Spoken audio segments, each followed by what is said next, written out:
Greetings, fellow patrons of Hull H. Tiki here. And BlueDragonFive.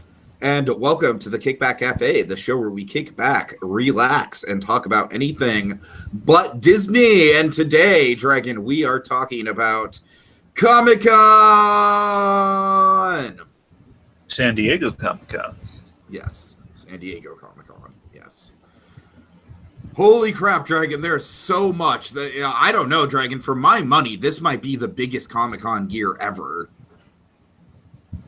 Possibly, but you gotta remember, San Diego Comic-Con is the biggest Comic-Con, so they have the most announcements. I mean, it definitely it is, but I'm just saying, like, I followed Comic-Con for at least since, like, 2010, 2011, and I would say, at least in the time that I've been following it, my God, I mean, it just seemed like a new trailer was dropping, like, every half hour.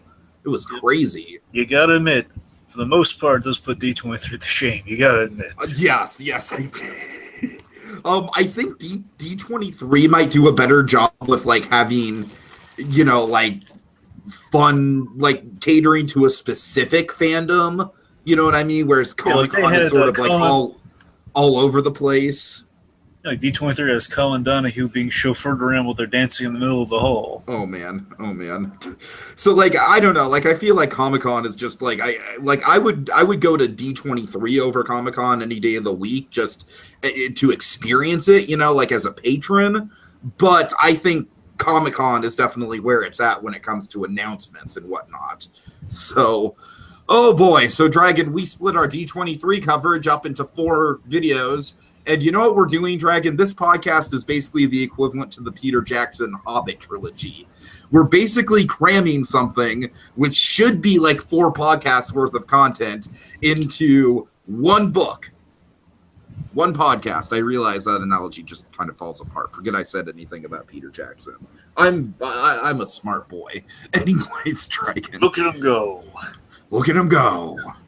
All right, so Dragon, let's start with the trailer that, in my humble opinion, everyone likes to talk about this term. I think this trailer won Comic-Con. I think this was the most exciting. Maybe it's just because I've read the book, okay? I want to put that out there. Like, my personal bias is showing with this one, and I clearly admit that. You know, it's like I've read the book.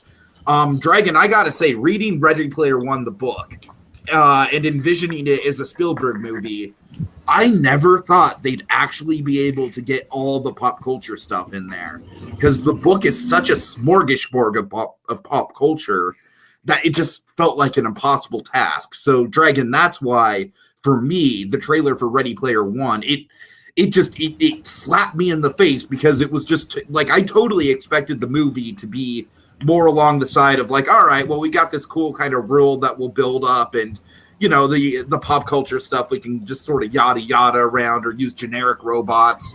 And it's like, no, it's like they're not doing that at all with this movie. And now some people might think that this is like kind of the live action Lego movie. And to those people, I'm like, yes, it is. Having read the book, I can say that that's actually a pretty fair assessment of the plot and everything. So yeah, Dragon, I am incredibly excited about Ready Player One. I think the tone of the trailer was perfect. I think they showed us just enough. The editing was really on point.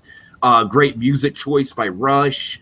I love just the little snippets of seeing, you know, like all the Easter eggs, like Batman and Freddy Krueger, and of course, Dragon, I'm sure the one that got to you and most other people, the Iron Giant is back on screen.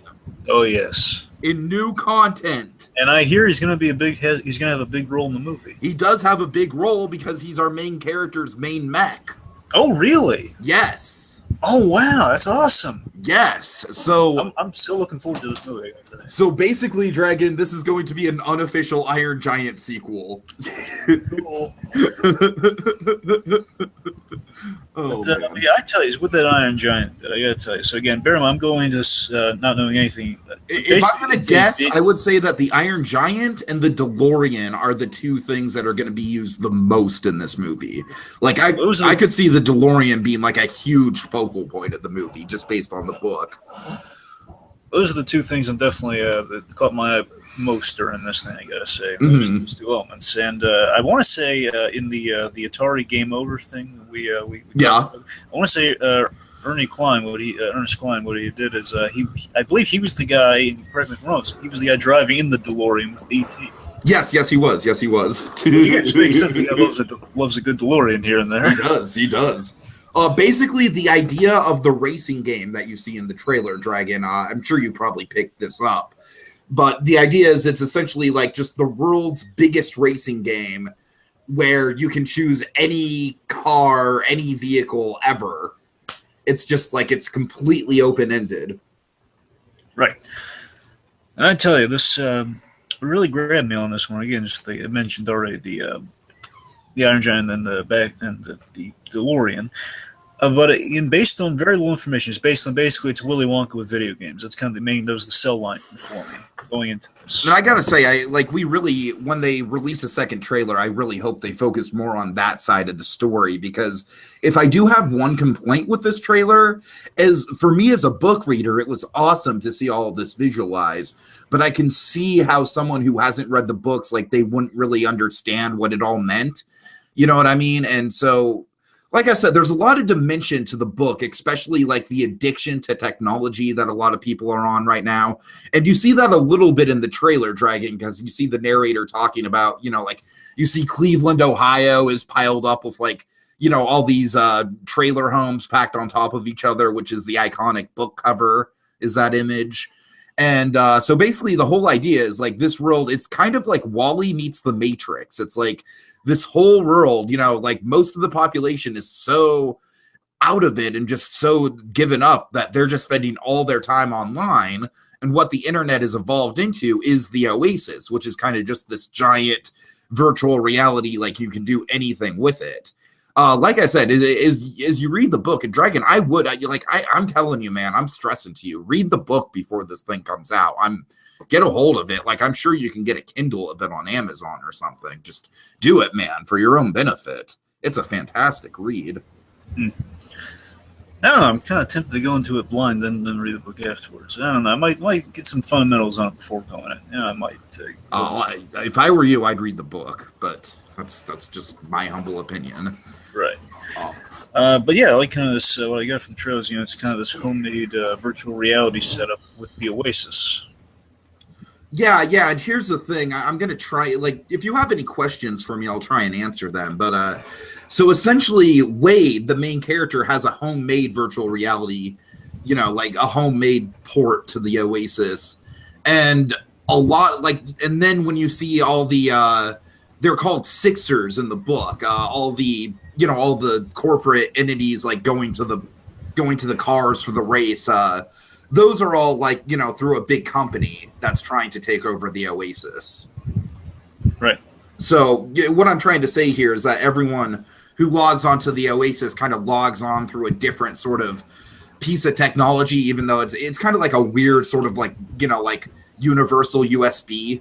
I don't know. I don't think I'm explaining it right. I'll tell you this. I think the three elements that work so well together for me is kind of really made me like this trailer. Because I'll admit, I could definitely see how this could win Comic-Con very easily. I think it's between this and between one of the Marvel trailers we got. But with this, though, just the moment just kind of sells me, like, kind of pulls you in like a trailer really should. It's just, but have like kind of basically an Alan Silvestri's take on like a bombastic version of the Willy Wonka-esque. Yes. Basically, to your imagination, but as kind of like an awesome kind of buildy trailer. I'm glad you mentioned that. Yeah. I love that. I was so charmed by that. And again, like they're hitting the Willy Wonka kind of esque nature of it. I can't wait to see Mark Rylance. I gotta say, man, I was a little skeptical about his casting at first because I just kind of pictured someone a bit younger as Holloway, his character, the Willy Wonka type. But I gotta say, man, after watching BFG and Dunkirk, I'm falling in love with Mark Rylance, and I can't wait to see what he does with this. He's also good in Bridge of Spies. Oh, I'm sure he's good in Bridge and Spies. I need to see Bridge and Spies. He's a really nice friendship with Tom Hanks in that movie. Yeah, like I said, I'm mostly just interested in Bridge of Spies for his performance alone, just because he's from Dunkirk and BFG. He's really sold me. I love the ending of Bridge of Spies. I won't go into it. All right. Anyway, it's like these three elements, like in Conquest together. Because again, with the DeLorean just kind of has that familiarity to it. Like I love like they got every little detail. Like when it's going around that circle, that kind of circular area. It looks like it's coming out of like time travel, so it's like kind of frozen. That's why it has like that trail going on for it. Yeah, totally. But I mean, it's the minute that Wonka music's, that pure imagination is playing, and then we see the Iron Giant. It was like I call it sort of like pop culture nirvana. That's kind of what it felt like. And that's what the book is, Dragon. And it seems like that's well represented in this trailer, I gotta tell you. Yeah, I like how what's the title they give Ernie Klein? The Godfather of pop culture or something like that? I'm not sure, but it sounds about right. Uh-huh. Of course, we had like a lot of. I'm sorry. I think they call the book the Holy Grail of pop culture. Right. I would hope that, for the sake of the trailer, they really obscured a lot of the characters here and there. But maybe when the movie comes out, they'll. Oh yeah, I can tell you, Dragon. Absolutely. Like the only character we see in this trailer at all is Wade. Like we see no one else. We don't see the villain, who's Ben Mendelsohn. We don't see T.J. Miller. We don't see, of course, Olivia Cook. We don't see Simon Pegg. We don't see Mark Rylance. There's a character in the book that I'm actually kind of worried that they cut out of the movie, but I won't get into that. That's the character, Dragon, I was telling you about, that they might have a hard time casting with, casting a version that would work with both the Oasis and in real life. But no, Dragon, like I said, like they've done a very good job of just showing off the concept of the world. And we haven't gotten one look at any of the other characters yet besides Wade. Well, I mean, I also mean like the references, like. Oh, you mean the references, right? Yes, I mean, some of those I would imagine like maybe they could dial back the shading a little bit so you can make out who they are. But in the main movie, again, I understand why you want to obscure that in the trailer. I mean, it wouldn't make or break the movie. Just like I mean, what I'm hoping for is like I just hope that people aren't thinking that this movie is just going to be like a nostalgia like trying to be the Lego movie, you know what I mean? Because this book came out, obviously this book came out way before the Lego movie. I'm pretty sure this book was probably an inspiration for the Lego movie. And trust me, Dragon, the story and the characters, like you're going to fall in love with the characters in the story. Like that's the real heart of it, especially if they don't cut the H character. Please, Spielberg, don't cut the H character because the H character hasn't even been cast yet. But, no, you're going to fall in love with the characters and the world building and the storytelling, Dragon. I really know you will. And the Easter eggs are really just going to be there to drive the story. Like I said, most of the best Easter eggs in the book drive the plot. You know what I mean? Like the Iron Giant being the main mech suit the kid uses, or one of his main modes of transportation being the DeLorean. So like all the pop culture stuff actually like has a function within the plot. Right. And just to highlight a few of the Easter eggs, some of the reported Easter eggs that are going to be in the movie. Of course, we have Harley Quinn, and unfortunately, my bubble was kind of burst. And I looked at it myself, hoping against hopes that they were kind of wrong, but no, they're right. It is not Deadpool walking with Harley Quinn. At first, I was thinking, it's funny because you mentioned that to me last night, and I was like, I don't think it is, but I don't want to burst his bubble on it. I'll let him find out for his own. Yeah, because initially I was thinking, like a double take. It's like, oh my god, two swords. It's Deadpool.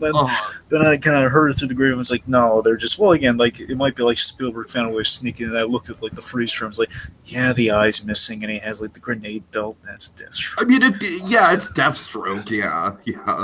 Darn, it's like the age-old joke of like, hey, Deathstroke and Deadpool. Oh yeah, right. It's got similar guys. It's like, darn it. Oh man, but I mean, Deathstroke's cool though. It's like, it's. But what I can tell people about the pop culture is like, don't go into this movie making the same mistake that I made with Wreck-It Ralph and kind of expecting the movie to be like a Who Framed Roger Rabbit, like who's who of pop culture. As I said, the most effective uses of pop culture in this movie are the plot-driven ones. So you will see a lot of the Iron Giant. You will see a lot of the DeLorean. Yeah. And then most of the other things, Dragon, like the Freddy Krueger and Batman and all that, that's all taking place within the final battle, which is, I don't want to give away too much, but, there's a final battle at the end, which is where I'm sure we're going to get, like, a big majority of the Easter eggs in the movie. All right. Just one, I guess... Also with the Easter eggs, unfortunately, a lot of people also point out that Duke Nukem's in the final battle they're really excited about. They like Duke Nukem. Yeah, a lot of people really love him. I mean, I don't think his games are great or anything. I just think the design of him is like a fun, like, 90s relic. I haven't heard Batman confirmed, but I mean, if we have Harley Quinn, I'm sure. I'm pretty sure Batman's riding the Scorpion. That's what I'm saying. It looks a lot like him. And I'm pretty sure it is. There's a chance that is one of two characters, by my approximation. If it's not Batman, could be Night Owl, which would be kind of cool as well. Oh man, Night Owl would be cool. Because the ears look like Night Owls. The ears look a little bit like Night Owls, but regardless, I mean, you'd assume if they have Harley Quinn, they're going to work in Batman. That's what I'm saying. Yeah, that'd be kind of waste. Like, I know Harley Quinn's popular, folks. But come on, a little bit of Batman with it. And again, as an Easter egg, also based on the whole Deathstroke thing, people thought they saw Lady Deadpool. I'm pretty sure it's not true. Oh God, there can be dreamers. Dreamers can exist, and also there was a dancing Gandalf. Dancing Gandalf. Wow. Yeah, like one of the guys floating in the thing at the top. That's Gandalf. Oh, right. Oh, God. One last thing. This is kind of like something we're not really going to hit upon with the news, but just to say it's confirmed it's still going on. And Kevin Smith kind of helped out with this. Todd McFarlane, he is still going on with the Spawn movie, and apparently he finally found a studio to make it happen, and he's going to be directing. It's Blum or Blumberg Studios. It's Blumhouse, I think. Blumhouse, yeah, that's the one. It's I gotta say, Dragon Blumhouse is like the Pixar of horror movies right now, so that's a good studio to get attached to. It's kind of cool the way Kevin Smith is mentioned on Hollywood Babylon. San Diego Comic-Con and Hollywood Babylon, they shot on location. Plus, Kevin Smith is on the IMDb board again, kind of doing interviews, which is kind of nice. Mm-hmm.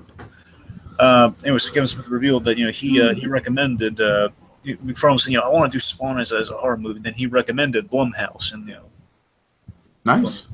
Fill in your blanks there. And Todd McFarlane has confirmed. Possibly he wasn't supposed to, but he confirmed awesomely. The thing I give Todd McFarlane, he goes for it. He always goes for it. He confirmed that Spawn. They asked him if they could use Spawn in Ready Player One. So it's like one of those. He owns the copyright on Spawn. So it means Spawn can show up. There'll be no one to stop him. Okay.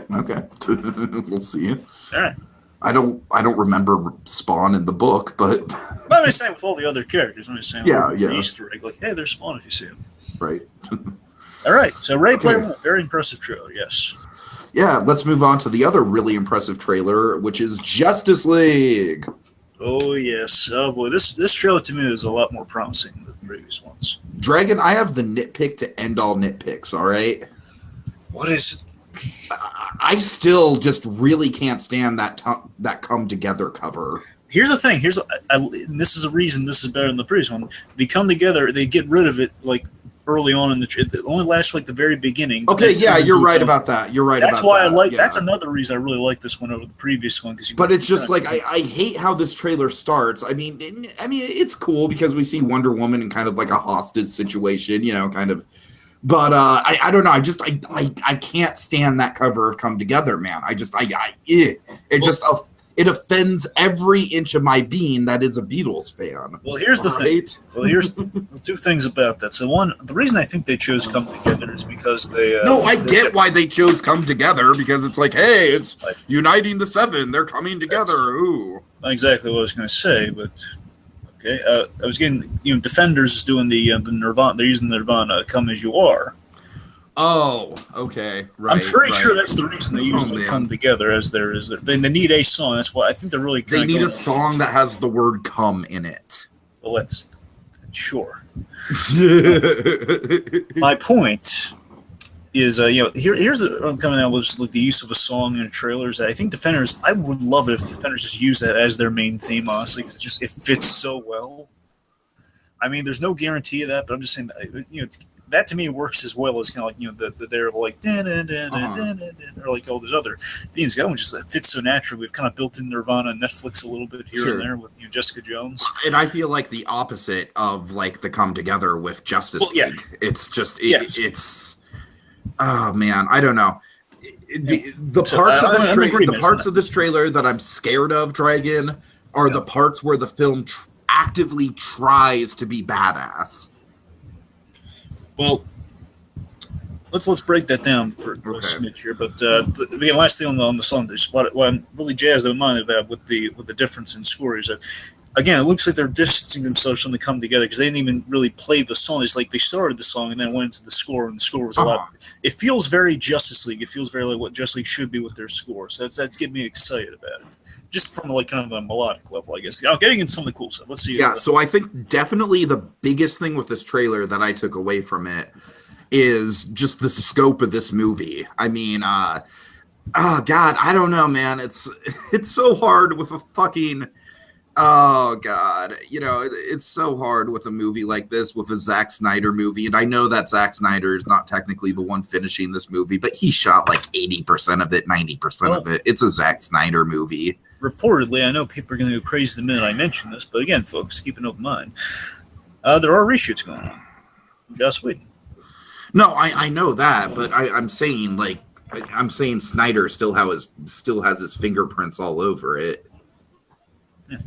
I don't know. I like that this one had.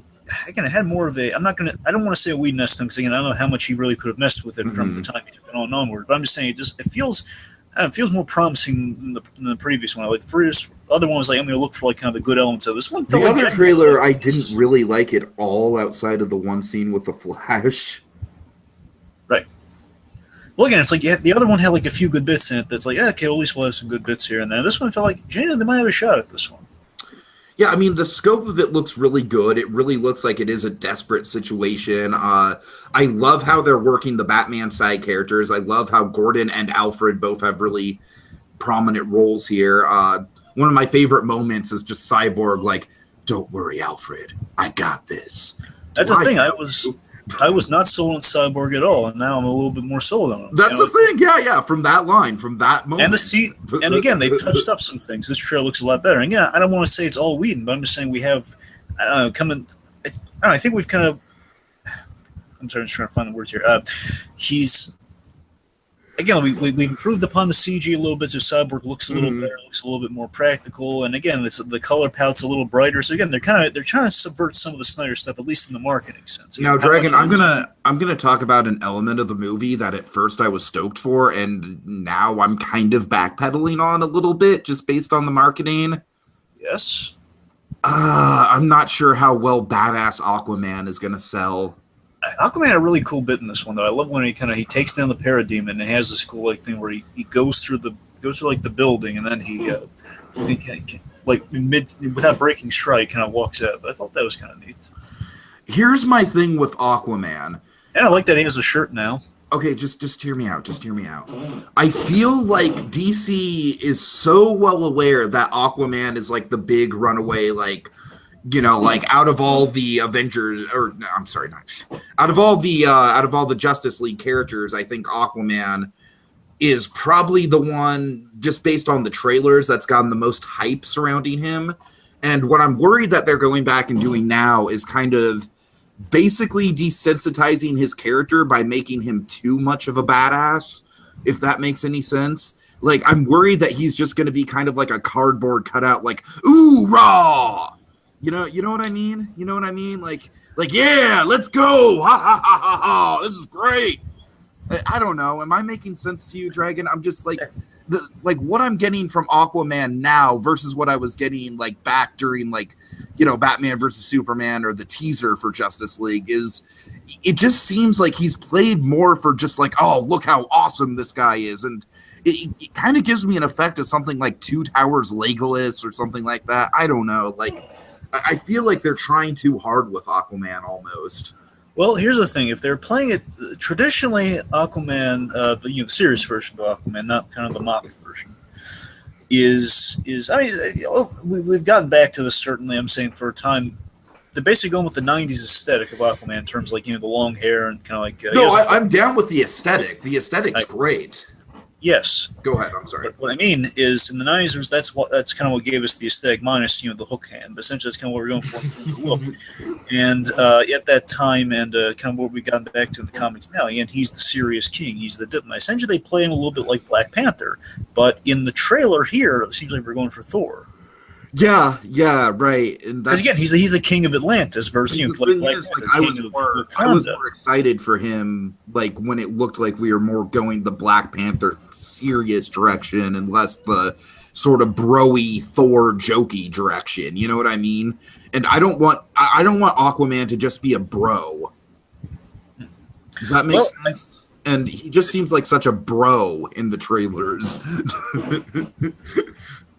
I see the concern. I will say, I think the one scene in the other trailers that kind of gives me hope that they're not going in that direction. I think if they kind of go in that, if they go with that, if we basically hit upon Aquaman's origin, we really sell it. I think whatever we do with him will kind of be excused because it has like a really good root to it all. I think if we strike that balance with it, Aquaman will be fine. But I mean, again, we run that risk. Like worst case scenario, at least we'll have some laughs with Aquaman. But yeah, we'll kind of basically, I don't want us to be in a position where we have fun with Aquaman, then we have to put all our chips down on the Aquaman movie to set up straight and just show us why. Right. And here's the thing, man. I am stoked for that Aquaman movie. I think the Aquaman movie is like easily going to be the best DCEU movie so far, just because I have that much faith in James Wan. I think James Wan is an incredible maverick of a filmmaker who happens to work really well within the Hollywood system. He's almost like a Nolan in that way. Of course, he's mostly worked in the horror genre, but I think his horror movies kind of reach a level of like, a level in horror that we've not seen in some time. And I really want him to kind of apply that same sense of artistry to Aquaman. So I'm stoked about that movie. Well, by that logic, I think that again, I think either way, in the long game, I think Aquaman's going to be fine. It's the question of how much heart do we put in Aquaman in this film versus like how we're selling the general public on Aquaman, so we can do a serious story with Aquaman in the next go around. So that's exactly. I think either way it won't be the worst thing ever. But again, I'm hoping they go smart route with it. Anyway, let's see. So again, I really like kind of where we're continuing with Wonder Woman, where I love the idea is like if she's in Paris and so she's restoring the art pieces or the historical relics, which is kind of great comic bit right at the beginning. What are you doing this weekend, Diana? Oh, nothing too exciting. yeah, it's really cool. She's like, if I'm right, she's thwarting a robbery. They might be trying to steal Mother Box or something. It could just. But I've always pitched this for Justice League. I've always wanted to see this. I doubt they're going to do this, but I'm saying for this scene, they might just kind of be doing it for like maybe the Wonder Woman scene. I've always wanted to start a Justice League movie where we check in with our guys and they're all kind of like just doing like kind of day to day. They're folding a villain so we can work in multiple villains. Again, kind of like what we do with the Spider-Man Homecoming movie. We have like just a villain, he stops, and then just be like a little side villain. Doesn't need to be the big guy. Mm-hmm. Anyway, it's just kind of cool. Like, kind of see Wonder Woman doing what she does, and just I've been dying. I've been clamoring to see just Wonder Woman just kind of not in like a big her versus a god story. It's like her in like city populated by people types. Oh yeah, I hear that for sure. And I think that's why, like, even the people who really loved Wonder Woman can agree that last fight in the Wonder Woman movie was just silly. It's always the thing. Wonder Woman's like, oh yeah, I remember all the Greek mythology stuff we do. Wonder Woman, yes, that's good. I get that, but I mean, I like like go and give me like again, not a super huge fan of the Linda Carter series, but again, that's the charm of Wonder Woman. Let's see her like this fish out of water story where she does the things that Batman, Superman won't do. She's that. It's like, what if you had someone? I won't get into the comparison. The point is like someone like in the middle between Batman and Superman. I mean, I do think that the dynamic, like the group dynamic in this trailer, works really well from what I can tell. And of course it's very structured, much in the same way. Like I'm familiar with the Justice League cartoon to a certain extent, Dragon. I haven't watched a lot of it, but I've watched enough to be familiar with the characters. So. I like how, of course, Wonder Woman and Batman are sort of at the forefront, kind of leading things. And I got to say, Ezra Miller as the Flash is probably the standout for me. Like, I think he's going to be the best part of the movie. They revealed something in this trailer with the Flash I'm really interested with. And I'm really, someone has pointed out before, the idea of this Flash at this point in his career is kind of differentiated from the TV Flash. He's not a fighter. Yeah. This is a Flash. There's a Flash early in his career where he's. I just run real fast and push people. And with that, he's dealing with the bank robbers and everyone. He's not quite too like he doesn't have Reverse Flash yet. He doesn't have Gorilla Grodd. He doesn't have the big kind of be all. He doesn't have like his overarching season villain of the Flash quite yet. Mm-hmm. Who's the fastest man alive now, Flash? Who's the villain now, Flash? Who's the villain? That's the line. That's the line. Oh man, I love reverse. Oh, I don't want to get off topic. Oh my god, Tiki, you gotta see more Reverse Flash. He's so good. I know. Okay, I will tell you, Dragon. Like, we'll get to Flash later, but like seeing the Flash season 4 trailer, I was like, yep, I should probably catch up on this. This looks pretty awesome. And Reverse Flash in any show that he's in there, he's like the kingpin of the CW verse for me. I get so excited when we do Reverse Flash. Okay, let's see.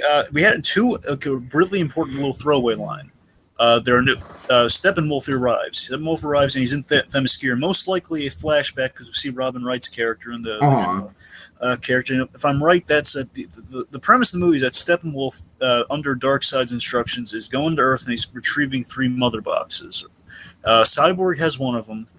I'm going to guess one of them's on Themyscira because there's like this little box thing on the thing, which is probably a mother box. I don't know what the third one is. It's a guess, but they need the mother boxes to kind of take over the Earth. Essentially, that's the premise. And Steppenwolf was teasing the ultimate. So I'm guessing that Darkseid is kind of like the Thanos who's being built up to be in maybe like Justice League 2 or 3. Yes, mostly. There's a chance they could work him in at the end for like the third act, but I'll guess. God, I hope they don't do that. The thing is, they really touted up this part 2 thing, so it would make sense that they're going to save Darkseid for part 2. Yeah. Because again, they were DC. Unfortunately, I really wish DC kind of formed the original kind of path with a lot of their stuff because DC copying the Infinity War part 2 thing, now they're stuck with it. I mean, let's just face it. They blew their load big time when it came to. The Apocalypse? No, not Apocalypse. Doomsday. Yes. Oh God, that was just that was really bad. Yeah. Anyway, so Steppenwolf, he's going on being all ominous and stuff, saying, "You have no protectors here, no lanterns." Oh, he said. So basically, if not. I don't know what he's done to the Guardians of the Universe. At the very least, for Earth, like every planet has a Green Lantern attached to it. So it means maybe Abin Sur is dead, and Hal Jordan, or someone else. It could be like like John Stewart. We could have a number of Green Lanterns.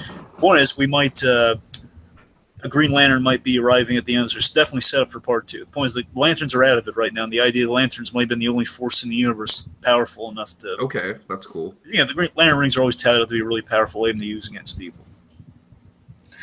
We had tons of great shots and really good story. I think my favorite shot in the whole trailer is the Flash going through the glass. Oh, that's cool. I love the way the glass liquefies. Yeah, we have some really great Batman shots because we have like one of the best looking. We get sometimes we get this in the Batman movies, but never looking this good. We got Batman over the gargoyle. Oh man, Batman! right. We had him on the gargoyle. First of all, we had Jim Gordon, with the bat signal too. Oh my god, just seeing J.K. Simmons as Gordon. He looks like an Alex Ross painting. Can we just agree that J.K. Simmons is just the master of like? Oh, you want me to be this comic book character? Okay, I'll just look exactly like the comic book. Essentially, what this is, with the way J.K. Simmons Gordon looks, he looks like an Alex Ross painting because one of the big tiers, like even a poster guy in comics or poster guy period, like the cover guy, that's Alex Ross. And Alex Ross, he's done some Batman work again. That looks like an Alex Ross, Jim Gordon come to life. Oh man, it's really crazy. It's just like it's literally the same sort of sensation I got seeing J. Jonah Jameson for the first time. And not only that, they really spoiled something with Gordon that I was really kind of peeved with. Though. I mean, I love it, but at the same time, like, oh man, I want to experience that in the theater. They had we had the bat exit gag to end all bat exit gags. Oh yeah. Now explain this to me, Dragon, because I'm not really I think it's funny. I'm just not really sure what happened in the context of like Flash's powers. Oh, it's very easy. Just the idea is Gordon, that rooftop scene we saw teased at the end of last year. Basically, they're all showing up on the rooftops as Uzi, temporary. Maybe they're temporary. And basically, at the end of that scene, whatever. Basically, I don't know. Batman's asking for Gordon's help, or Gordon just doing that to summon them all there so they can all kind of talk, whatever. At the end of that scene, Gordon's about to say, "Oh boy, how are we going to deal with it?" It turns around. Classically, Batman would disappear. In this case, the rest of the Justice League heroes they also disappeared, with the exception of the Flash because he's a new guy and he makes the ultimate observation. You know, it kind of makes it's like how we had that tease and rises like about the bad exits. So that's what it feels like. Here we have like another great gag like that where he's saying, "Oh, where we supposed to, where'd everyone go? That's kind of rude, don't you think?" And then he runs off. Okay, so the Flash didn't have anything to do with them disappearing. They all just literally did bad exits. I believe that's what I took the gag to be. Okay. Everyone else disappeared like because I wasn't quite sure if the Flash was in on it or not. I think Flash had manners, and then he pointed, "Oh man, that's rude. They're just gonna lift you there." That's great, and that I loved. You're right, Dragon. That would have been spectacular to save for the actual movie. Yeah, I would have lost it. Yeah, we're not supposed to get like a lot of J.K. Simmons Gordon scenes, and that might be like my guess is that we're gonna have 2 to 3 Gordon scenes. For all we know, that's like the last time we see Gordon. I know, that's the thing. I mean, that's either going to be the first scene in which we get Gordon, that'll be the ending of that scene, and later on, like when all the action's going on, hey, let's check in with Gordon. You saw him early in the movie. One of those two. Let's see. Also, Alfred had a lot of good stuff. Here, of course, the Jeremy Irons Alfred. Never have had a bad Alfred in cinema. I think it's impossible to have bad Alfred. And again, I love through Alfred, we get a reference to the Penguin here saying, I long for the simple days of exploding wind-up penguins. That was great. And of course, Alfred has the most talked about part of the trailer. Yes, essentially, I'm guessing it's Soups. There is a very slim chance it could be Green Lantern, but yes. Oh, God. I'm saying, yeah, it has to be Superman. Come on. I like that we're not showing him, though. I do like that. Yeah, because he's got a complete redesign, right? Like he's got the black suit and everything. So I don't know. I mean, there's some figures that have come out. I mean, I think we're going to get both suits in it somehow. I don't know how long the other suit's going to be in there, but we'll probably they've teased the black suit, so it's okay. It's probably going to get both. Some people think that Superman might be evil for a portion of the movie. I don't know. I don't think so, but we'll see. Not based on this, it doesn't seem like. Yeah, not based on this. Also, we should address that while it is cool, honestly, if you what they're doing, obviously, they're ignoring Man of Steel and Batman v Superman because they're touting Superman as classic comic Superman. Right. They are basically saying like he represented hope, and he's like he showed us to be the best of ourselves. I do find it a bit hypocritical that Batman's the one saying this. And again, it's like if we basically, I think they're trying to ignore those movies, basically ignore all the. That's what it reads to me. If there's even a 1% chance that he's a threat, then we have to take it as an absolute certainty. But you see what I mean, though, right? It's like them just trying to okay, we'll take the ending of Batman v Superman. Okay, we did a really cool Death of Superman homage where the funeral. No, I see what you mean. I just for me, just the sting of Batman versus Superman hasn't worn off yet, so I'm still kind of in the mode of nitpicking the Batfleck. Yeah, but again, on the whole, I get a lot of promise. This new Justice League trailer shows. Yeah, like I said, I just hope that they have time to de-Snyder it. Yeah, and again, I mean these reshoots with Whedon, and again, the trailer itself just showed some improvements. I mean, I think it's a good sign. I don't know. I have more faith in it than I did before. I was always like, okay, we'll look for the cool stuff. Hey, Batman looks awesome. What else do we have here? That sort of thing. Exactly. All right. Okay, moving on. So we had some confirmations, of course. So. Next on the docket, they announced. Unfortunately, unlike Marvel, they don't. I mean, I don't want to make a whole DC versus Marvel. I'm just telling you the facts, folks. Is that DC?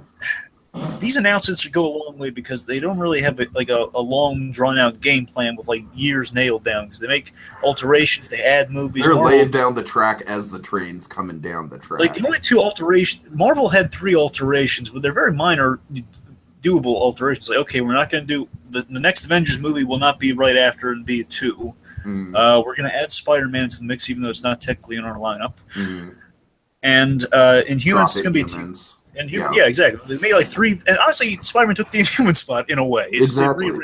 Very minor changes. DC, on the other hand, okay, here are the movies we're doing. When? No idea. So here's what they have announced, and just based on the fact they announced, it sounds like okay, it is on the fast track. Maybe. So next one, Shazam. Which after Aquaman, we should say that. We already know Aquaman's on its way. Basically, after Aquaman, then we're getting these Shazam. The contrast between Aquaman and Shazam is just going to be tonal whiplash, man. I'm baffled by this. I can say this, that Shazam is kind of puzzling the way they're going about it, but Shazam is a cool character. I always longed for his original name was Captain Marvel. To me, he's always... We're not going to get him being called Captain Marvel. I know that for very obvious reason now. I will say it's amazing, though. Tiki, in the years I watched Justice League Unlimited, the years when I first was introduced to Captain Marvel, oh man, that's a cool character. I could see him as all the cool stuff with Captain Marvel. I never would have imagined, knowing back then like there were two different characters called Captain Marvel. I never would have imagined we'd have comic book universes that both would be in a position of like, okay, we have our Captain Marvel in the works, and now there's the original Captain Marvel in the works. Right. I never would in early years would have known like we'd be in a position of having that on the horizon. But essentially, they renamed Captain Marvel Shazam. That's not a new thing. That's been around since the New 52 onwards, definitely. And you know the gist of Shazam, right? More or less. It's very simple. Yeah, he's a kid who thing. Yeah, as a sorcerer, like just a magic guy. Right. He runs into a man. He helps. It's like he's a kid. He's like maybe 10, 12-year-old kid, young kid. He basically takes pity on like what he thinks is a homeless man. Actually, is a wizard. You're a wizard, Harry. The wizard.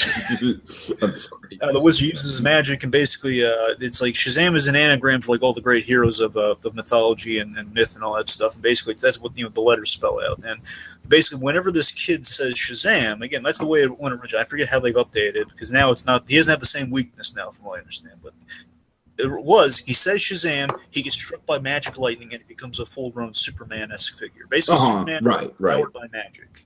Which, again, Superman is vulnerable to magic. So if Shazam and Superman got into it, Shazam would have the advantage. Oh, man. Oh, boy. And, now I forget what the retcon is. So basically now, before it was like, if you tricked him into saying Shazam, he'd be in a lot of trouble. Okay. Which I really like that. But, again, they changed things a little bit. The point is, because now, I think my dumb gripe was, when you rename him Shazam, if he introduced himself, then he'd be struck by lightning. But again, they found some way around. Now, here's the interesting thing to you. The one thing we really got to talk about is that the thing they've been touting off about the Shazam movie for God knows how long.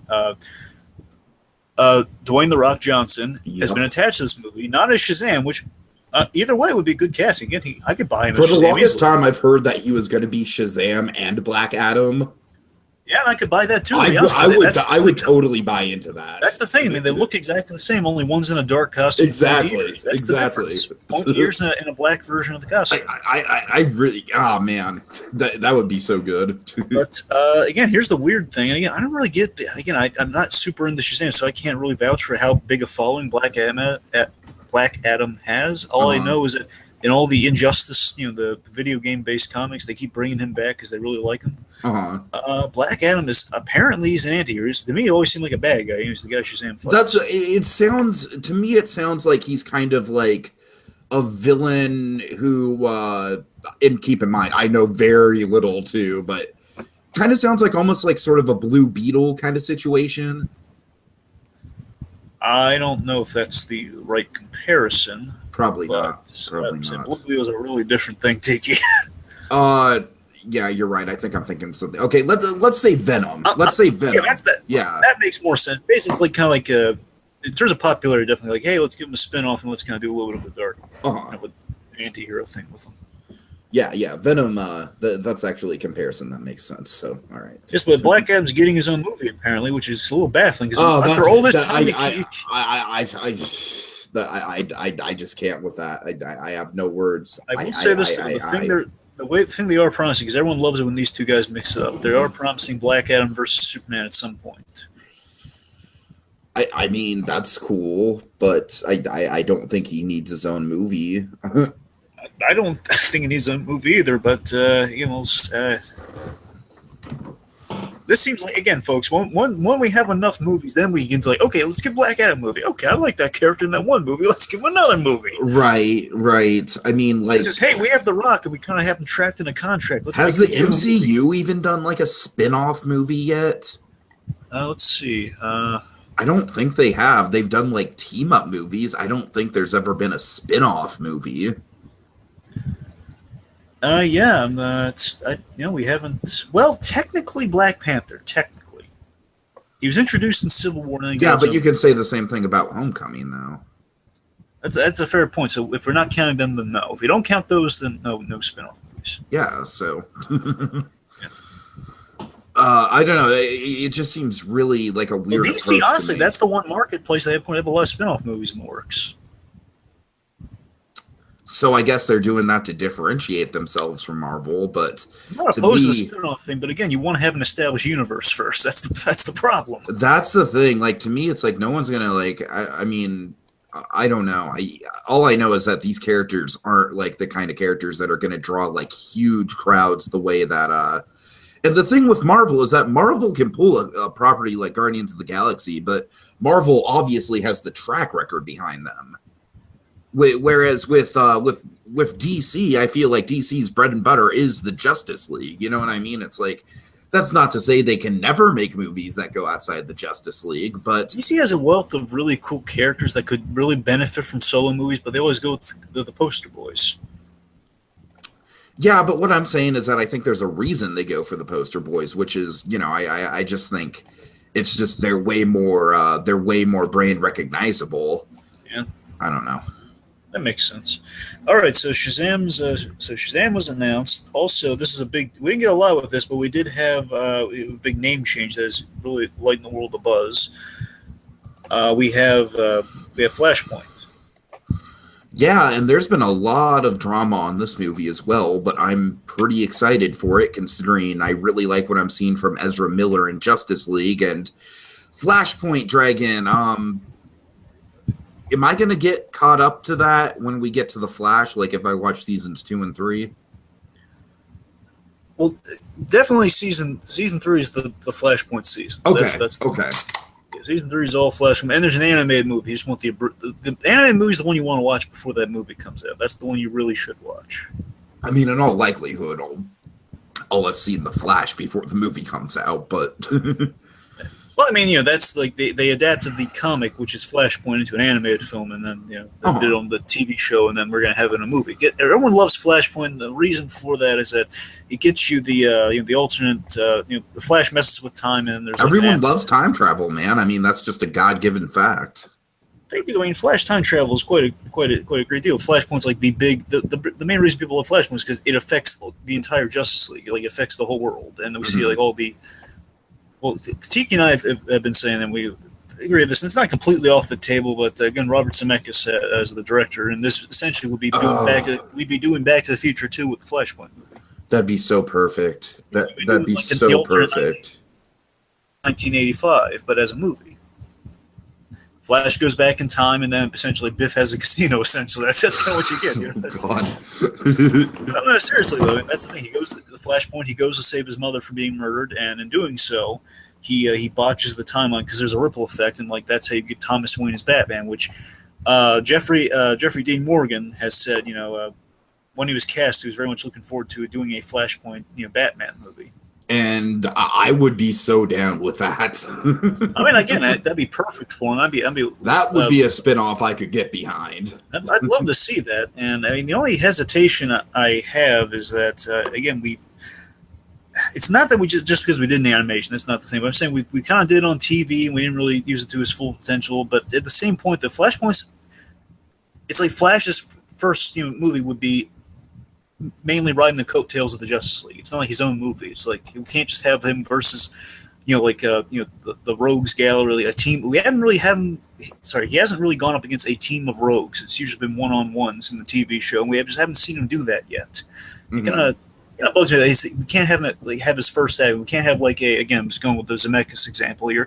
We can't have the Back to the Future one. We're going to the Back to the Future 2 immediately. We're going right. Like, I want to see again kind of the Marty McFly type character kind of dealing with these powers and getting the trouble, maybe discovering time travel at the end, which would lead to a Flashpoint in a future movie. You know what I mean?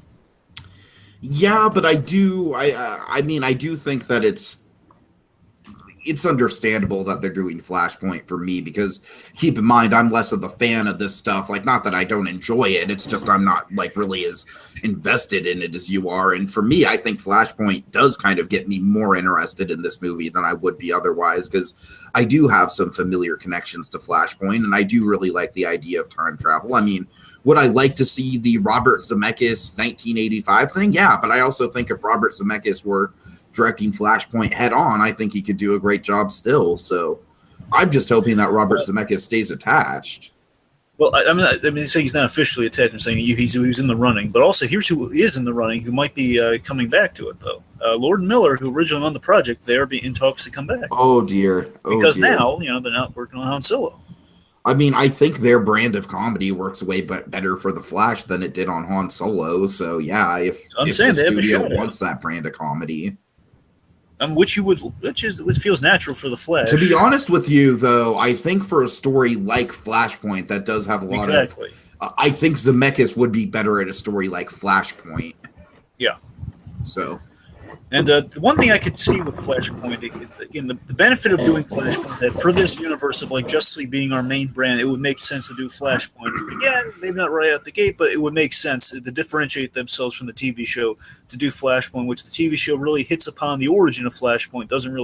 It doesn't do like the whole all the ramifications that Flashpoint does. Oh, that's disappointing. Well, I'm saying it's that anyway. Right. The point is that it doesn't really. Again, they don't have Batman TV, so they can't really do. Okay, right. I gotcha. And plus, you have various shows and production budgets and everything. You can't do you can't check in with every hero like you could with this. And again, it kind of makes sense to do Flashpoint, I guess. But the thing I could really see is connecting just like one last thing is well, we established in that Justice League trailer that he has not contended with Reverse Flash or someone he's really had the fight.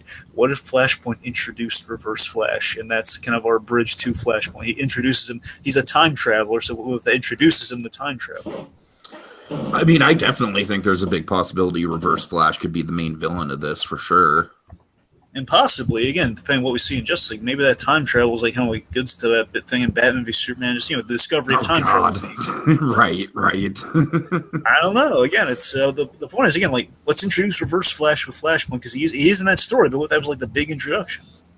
No, I mean, I think especially because unless they want to do Grodd, like Reverse Flash and Grodd are kind of like the big two headliners for him, right? Yeah, they're kind of like his Bane and Joker, essentially. And I guess Captain Cold as well, but... Again, Captain Cold's also the debatable Joker for Flash, because, he's like the favorite... he's kind of like a Two-Face. I don't know, he's a very iconic foe for Flash. Uh-huh. Anyway, so yeah, that's all we... Oh, and Cyborg, and they've cast Iris. We're going to have Iris West, who will appear in Justice League along with Cyborg, and Cyborg will be in Iris is going to be in Justice League? Oh, God. Okay. Again, they're going to squeeze her in there. They're squeezing in supporting characters. Remember, Justice League's establishing, it's no, I understand. It's that's just going to be odd, to see another Iris, because, I've watched the show now, so, okay. We've got Iris, we've got Lois, we got Jim Gordon. Aquaman has kind of a Jim Gordon-esque figure in Atlantis. Nice. Played by Willem Dafoe. Oh, are you kidding me? Hell yeah, sign me up. All right. Okay, it's and Cyborg, who of course has a major role in Flashpoint, he will be in the movie as well, so that's cool. Nice. Yeah, like I said, I'm getting more excited about Cyborg the more I see of him. Hey, Cyborg essentially he turns into Superman in the Flashpoint. I mean, he's not he's not Krypton or anything, but he becomes the hope icon in the Flashpoint. Oh, that's cool. That's cool. Uh-huh. That's the only time I really cared about Cyborg. I tell you, again, Cyborg, he's not a Justice League. He's a Teen Titan. That's always deep down. That's always the thing. Now, that's one thing that I'm kind of surprised hasn't been announced yet, Dragon. You would think that a Teen Titans movie would be a no-brainer. They're doing a TV show right now. They're working on it. Yes, I know they're doing a TV show. It's called Teen Titans Go. Well, no. Not. They're doing a live action show. Okay, I'm sorry. I knew what you were talking about. I just... Without Cyborg, because again, we can't use Cyborg ever on the Teen Titans again because we just We're upgrading. We're promoting him, I guess. I guess. Too. Mainly, it's been officially announced, and right now they're developing a story, and it's Patty Jenkins returning, and right now she and Jeff Johns, who is a new name to it, who's a good comics writer. Again, the guy who kind of mastermind kind of the Flash and Green Lantern in comics, he's kind of reinvented him, kind of made him the way we like him now. Of course, big reason for why the Flash TV show is so good. Mm-hmm. They're developing Wonder Woman 2, which we know is set in the 80s. Yeah, we're going to get a lot of throwbacks here between Wonder Woman and Captain Marvel. I see some shades of similarities between those two movies. We'll get to that. Yep. To be fair, we knew about Wonder Woman first. Oh yeah, I know. But I'm just saying it's kind of interesting. Like we got that 80s and 90s nostalgia thing going on with those two movies. Now the rest of this is kind of like it's undefined, folks, and we're just going by like what assumedly would come next. So assumedly, the Batman would be next. What is going on with this movie, Dragon? Well, we know Matt Reeves is directing. Which, Dragon, you and I, we both agree, War for the Planet of the Apes. Dragon, would you call it the best movie of the year? I would call it the best movie of the year. Well, yeah, I'm not sure about that, but it was a very excellent movie. So, yeah, I mean, after seeing War and Dawn, I think this guy is really, really cut out for Batman. Still kind of bummed that we're not getting that whole, the artist, the auteur Ben Affleck Batman movie. But my question is Ben Affleck even still goddamn attached to this character? Because this was a big deal at Comic-Con. Yeah. This is kind of funny that he went out on stage essentially and he kind of did like an I'm Batman, basically saying he dispelled the rumors. No, I'm still Batman, guys. So yeah, he will be Batman in the movie. Okay. So I'm just saying that's we'll see. We'll see. I don't know, Dragon. I mean, I have a feeling that movie is just got just it seems like the DC equivalent of the Han Solo movie. You know what I mean? It's just I will say this though. I would imagine that I could see the Batman not doing well as a final straw for Affleck though. I could see that happening. Oh yeah, absolutely. It's like, okay, I can't make anyone happy. I'm out of here. Hello, but again, darkness, I think my old friend. But yes, I think he spoke about that meme, by the way. Oh God. He said like, next time I do an interview, I'm speaking. I'm not just going to be silent in an interview. Okay, if it was me, I'd be really amused by it. No, I'm saying, I'm sure, like I would hope he's had a chuckle about it. But right. Man, I'm not being raked over being endlessly beaten down by this meme. Okay. But yeah, of no, course, I don't think he was beaten down by the meme at all, because I think the whole point of the meme was that everyone was super sympathetic to him. Like, oh, don't worry, Ben, you were awesome. You weren't the bad thing about it. Anyways, let's see. And the other is kind of vague thing that's been teased about the Batman is that it's going to be a kind of a noir Hitchcockian take on Batman. Oh man, I like that. Which is cool. And again, Matt Reeves essentially he made a Batman movie with Caesar. Essentially, it's what he did. He made a Batman movie with apes. And I can see the Hitchcockian elements in his 8 movies. I can. Oh yeah. And with that, again, he's taking it from scratch. So any word on the villain? Well, that's the thing. So Joe Manganiello was announced as Deathstroke, but ever since Matt Reeves kind of went on the project, he said he's going to really kind of take it from scratch with the writing, because again, he wants to make it more of that noir Hitchcockian Batman. You kind of take it the way emotionally wants to take it. There's no guarantee that we're going to have Manganiello as Deathstroke. There's a chance Manganiello could still be involved as a different character, but again, it's unclear. Mm-hmm. I mean, either way, I had back when Magneto was announced, I had a whole idea what they were going to do with the Batman. But now with Reeves involved, I'm very interested. Kind of like curious. Like again, we could have any number of different villains. As the what lead. villain would Andy Serkis be good for? Oh geez, I know. Oh man, he could be. I could see him as a good Harvey Dent. To be honest with you, I could buy that. Oh yeah, I could. Oh man. Oh, that'd be great. You could buy him as a good Harvey Dent. Also, oh my God, it'd be perfect as, and he could do kind of like a motion capture thing. It'd be perfect as.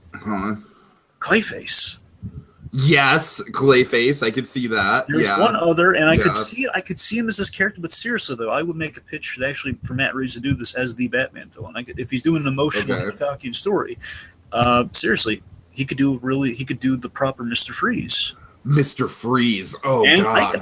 I could buy, again, Circus, you could buy a variety of things. Again, motion capture would be perfect for Clayface, but again, Two-Face would also be good. But again, honestly, I could buy him as a Mr. Freeze, but Mr. Freeze would be a villain to consider for Batman, the next Batman.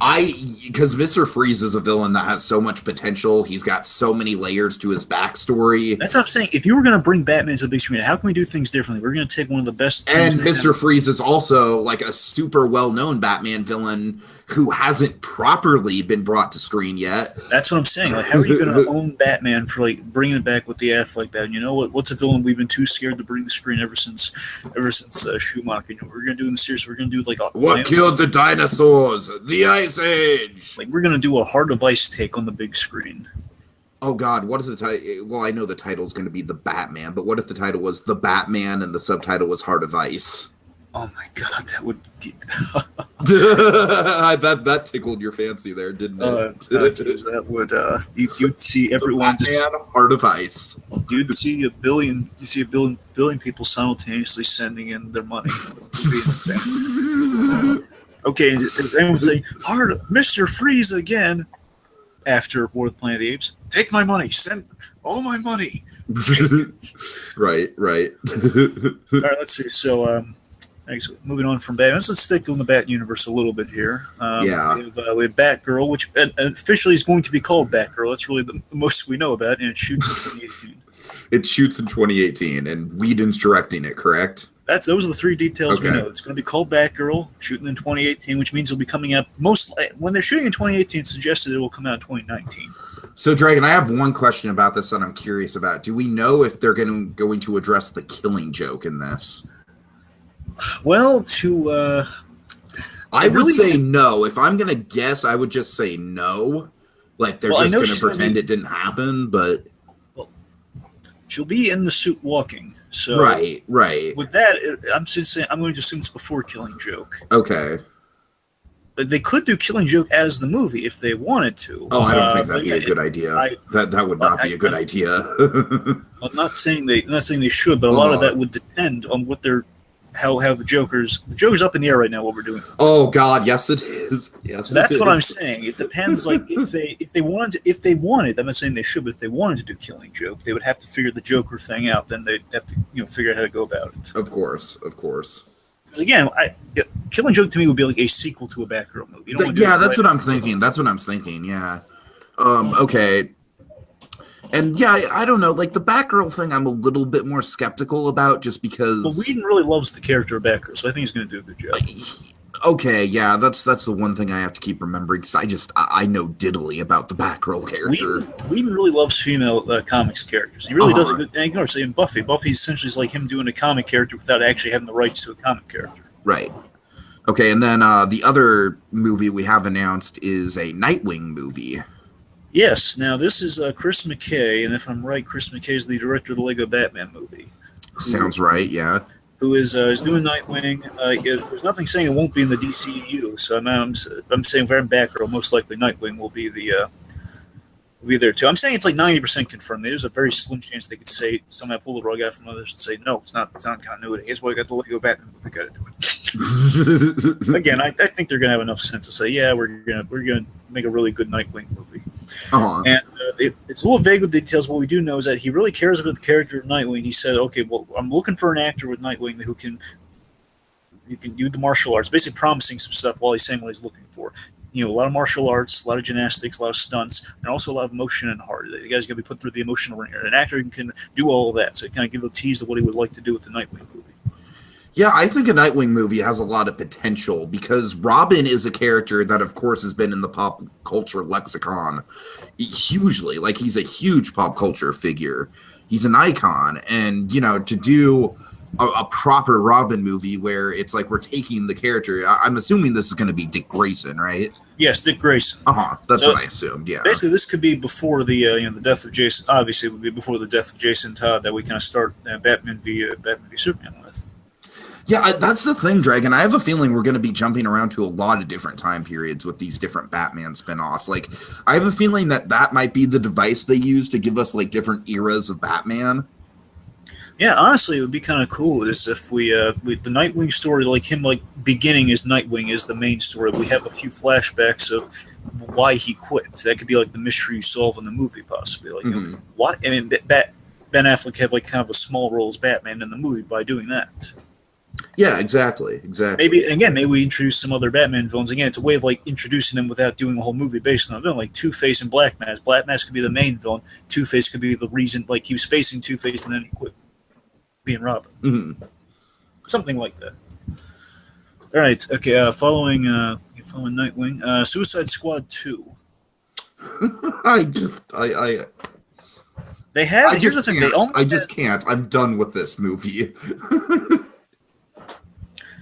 So, Suicide Squad, the sequel, again, I don't know if you're just going They literally tried to look up, like, okay, Wikipedia, okay, Google, which director is the most mediocre director in Hollywood?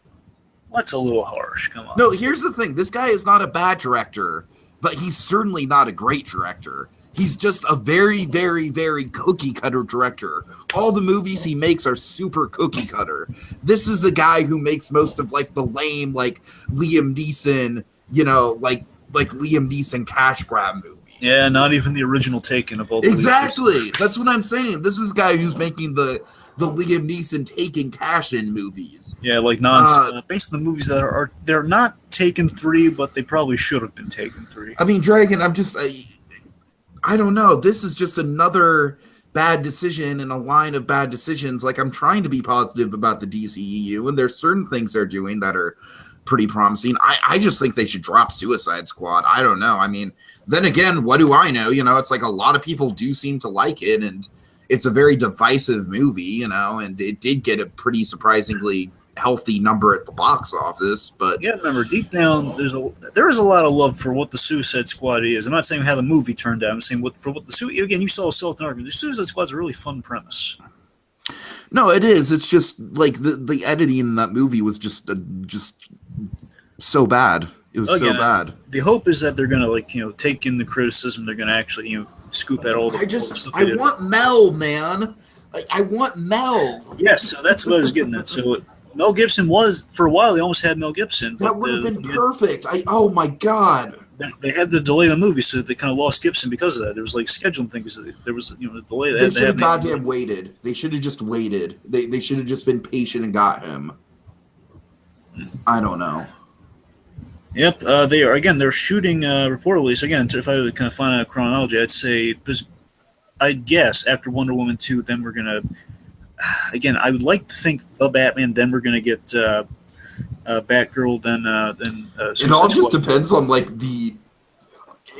honestly, with how crazy the Batman behind the scenes drama is. It's like there's a possibility we could get the Batgirl movie before the Batman. I think there's a big possibility. The word is again because one of the original release dates for the Batman I want to say was first it was 2018, now it's 2019. There's no way it's coming out in 2018. Yeah, I know that now. I'm saying again, assuming they get their act together this year, they could be 2019. It'd be kind of cool. I mean, again, probably some people roll their eyes at like, let me guess, it's a Batman movie. You could have a whole Bat year. Oh, no. You can have Batman, Batgirl. Oh, God. Yeah, I can see that. I can see I'd like it. I don't know if anyone else would, but I'd enjoy that. No, I mean, I see where you're coming from there. That is a pretty compelling idea, I gotta say. That year. Yeah. Anyway. And the point is, and Suicide Squad 2, that seems to be also on somewhat of a fast track with 2018 being the shooting schedule. Okay, yes, they have very, relatively unknown and just kind of like a small potatoes type director. Mm-hmm. Okay, Gotham City Sirens. This is David Ayer, right? Yes, it is. The director of the original Suicide Squad. I gotta tell you though, he seems like a good director, but again, really bad editing on Suicide. I don't want to put That's not his fault though. That's the studio's fault. That's what I'm saying. It's completely not David Ayer's fault whatsoever. I saw the behind the scenes of Suicide Squad. He really cared about he seems like a really nice guy and also like a really decent director. He seems like a good director. Yeah. I'm not familiar with his previous works. I hear Fury being the big. Fury's the one that I'm most familiar with. He seems like a very competent director. He does. He seems like a guy he really bonded with the actors. Like that's why a lot of people are coming back for Suicide Squad because I don't know how many of them are going to be deterred by this, but again, they loved working with David Ayer. Oh God, they really did. They loved working with David Ayer. Oh, we'll see man. how they feel about two. But Well, anyway, maybe so, this mediocre, like Hollywood director in a box will be easier to work with than Mel Gibson would have been at least. yeah. But again, the Gotham City Sirens, of course, there's Paul Dini wrote a series of comics, and then other writers took over. He started it. Gotham City Sirens essentially is kind of the main headlining female Batman characters, kind of having. Now, this I think has some potential as well because I think there's a lot of interesting. Of course, there's Poison Ivy, there's Catwoman, there's Harley Quinn. Harley Quinn. I'm saying that's the main lineup of that. Those three characters. Those main three, yeah. But I mean, there's others as well, right? Like Yes. there's Black Canary. Oh yeah, yes, true, yes. And now again, what you could do with Gotham City Sirens would be really neat is that if you reintroduce characters without this would be the way of doing new versions of characters that we've seen before. Again, Black Canary on Arrow, we'd see the Black Canary movies through something very natural. We'd see a new version of Catwoman. I'd prefer to see Catwoman through Gotham City Sirens before I saw her in a Batman movie. That would be, yeah. I agree. That'd work well. What about Talia? Well, here's the I love Talia al Ghul, and I wouldn't mind that, but she's not really a Gotham City Sirens type. Yeah, she doesn't really fit into that same world. Yeah, she was more like taking over the city or something. These guys like to localize. Again, in Gotham, the series, we had an homage to this with the Barbara's. She renamed the nightclub into. Oh God, they should just work Barbara Keene into Gotham City Sirens. She'd fit right in. Well, yeah, they named it the Sirens after this. No, I'm serious though, Dragon. Like, I know it'll never happen, but at this point, like, I would fucking love it if they just worked literally Barbara Keene into Gotham City Sirens. Just had Barbara Keene in the DCEU. You gotta remember, I would. Barbara Keene is an existing character, so I mean, she is Barbara. She could be in the Batgirl movie technically. It wouldn't be the same. Just literally, okay. You know what you do? You just literally cast her as like a crazy gangster woman named Babs. Anyways, point like some great. You could have some neat, kind of. Again, like a localized story in Gotham is kind of what I'm seeing with Gotham City Sirens. You could have maybe honestly, I think out of all the spin-offs, I think Gotham City Sirens has the most potential, just storytelling and character-wise. Yeah, we get to explore more with Margot Robbie. Just kind of see her do more just like hey, everyone loves Harley Quinn. Like let's get to know her a little bit. Sure. And also, again, we could also have that'd be another good story to work the Penguin, like a competing club. Yes. All right, let's see. Yes, this one's just been in the works for a long time. Justice League Dark, and it's been announced, so it suggests that they actually, yet again, it's been announced. So go take what you will from it. But the formerly Guillermo del Toro led. Yes, the formerly Guillermo del Toro project, one of many formerly Guillermo del Toro projects. I think at some point they realized, well, we need the Justice League movie before we have Justice League Dark. Oh God, right. And it kind of got lost in the shuffle. I love how that's like just something that they just dawns on them one day. Like it's not just a completely logical thing that just obviously, one day at the studio, wait a minute, we got this Justice League Dark movie in development. Shouldn't we be doing the original Justice League first? I don't know. They're clowns over there at Warner Brothers. I will say this though, Justice League Dark. There's an animated movie that again is we got the anime movie before we got the so we have another barometer to judge the new movie by. It's actually it was one that I had low expectations for. It actually surprised me. Man, they actually did a good job with it here, and it's a little bit of a mild blueprint for them to go off of if they were making it into a movie. Okay, kind of like another in premise Suicide Squad type premise. It's we're kind of taking the outcast of the magical outcast of the DC universe, putting them on a team together. It includes the member everyone loves and would love to see maybe another solo movie on based on how well this goes. To be honest, Swamp Thing. Swamp Thing's on this team. Oh yeah. Oh God, a Swamp Thing solo movie would be fantastic. He didn't get the best movie when he had a movie. No, you can say that. Yeah, definitely. The point is, seriously, Swamp Thing, again, it's essentially you get another Watchmen out of Swamp Thing. You could. If done right. I'm saying he's these kind of the Alan Moore, did a great run on Swamp Thing. But there's a lot of love for Swamp Thing out there. We could explore. Sure. Okay.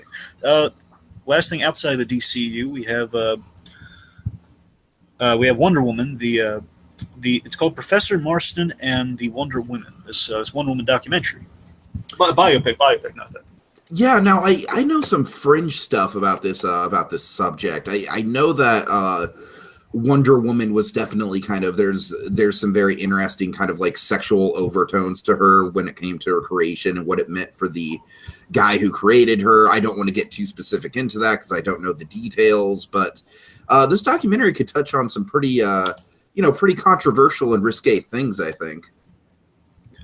Oh yes, and that's definitely the idea is that Marston lived a very controversial lifestyle with. By the way, he's played by Luke Evans, so I don't know if that the Gaston himself, right? yes. He is basically Marston lived a controversial lifestyle in that he and his wife both fell in love with this woman they kind of let in.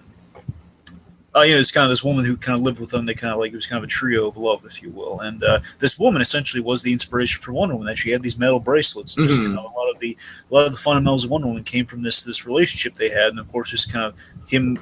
A lot of events in his life at that time led him to create the lie detector. And of course, these elements are all working together to create Wonder Woman. The grand scheme of truth, strong-willed women. That's such a cool bit of trivia, the whole lie detector and lasso of truth thing. And that's essentially what the movie would be. It'd be like kind of this. It sounds a lot like Finding Neverland. Essentially, yeah, Tiki. That's the perfect analogy. It is Finding Neverland for Wonder Woman. Yeah. But the threat would be all the scrutiny falling on Marston. I tell you what I want him to do in this, Tiki. I want him to do this and be perfect for this movie. I want him to address like the Frederick Wortham called him and all this. We could have Frederick Wortham in a movie as the bad guy. Oh God, great. Sure. Because Wonder Woman on the DC front, Wonder Woman got it the worst out of Batman and Superman because she's the one again all the bondage and stuff. She was really being scrutinized. That's kind of the bondage stuff is what I was kind of hinting at. Yeah. Batman was scrutinized because the whole Batman was like they're reading into the Batman thing in a negative way with the whole at the time in a negative way, and with Superman that's the Freudian stuff. Superman he just likes to beat up on people. That's just these days. Look how powerful I am. And Batman Robin's like, oh well, there's no females in this. Let's add females in this because it's just a man and a boy living. But again, the Wonder Woman of course had the plethora of things to look at there, and that's. Again, the movie will get into that. We also have good cast again, Luke Evans, and one I'm impressed by Rebecca Hall. Mm-hmm. Yes. So I'm looking forward to that. I wonder how I'm going to be able to watch it, but I'm looking forward to that. Is it going to be in theaters or streaming? That's the thing. I don't know. My guess, honestly, is streaming, but there's no guarantee. It could be like a limited theatrical release, which I would hate. But. Oh man, movies are just they're blurring the line when it comes to streaming nowadays. I'm pretty sure. I'll bet you it's going to be streaming, though. We'll see. Okay. We'll see. Okay, moving on to the TV DC stuff. A lot of this is going to go by fast because I'm more into the shows than Tiki is, but I'll have the most to say on the Flash, and even the Flash I've only seen season 1, so exactly. So he's going to be at a slight disadvantage till we get to the end. Right. So just keep that in mind, Dragon. I'll talk as much as I can, but.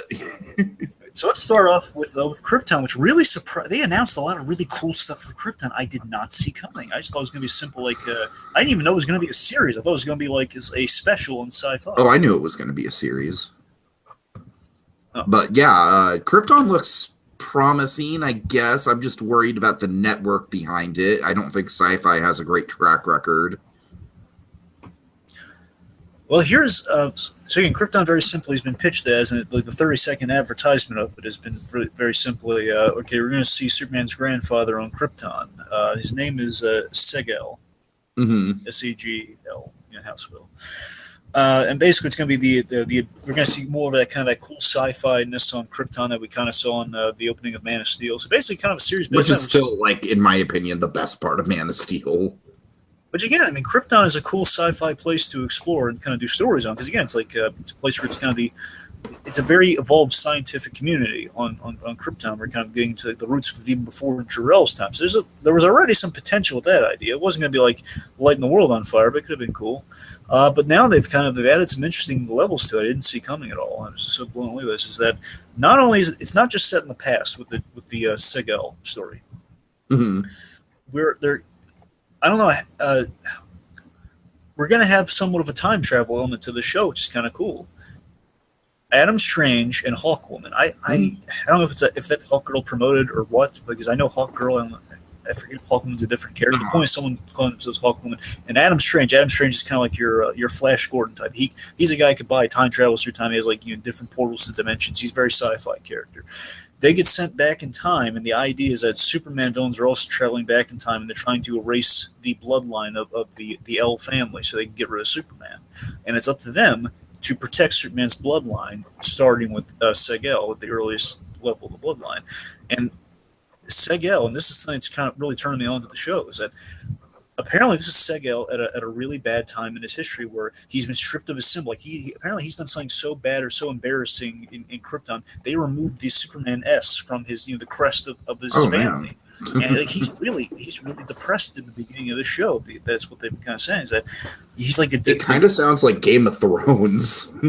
Yeah, the idea is it's up to them to, while they're protecting him, to kind of inspire him out of his depression, to kind of be kind of the I would assume scientist based on Jor-El's profession. You kind of bring the House of L back to good standing.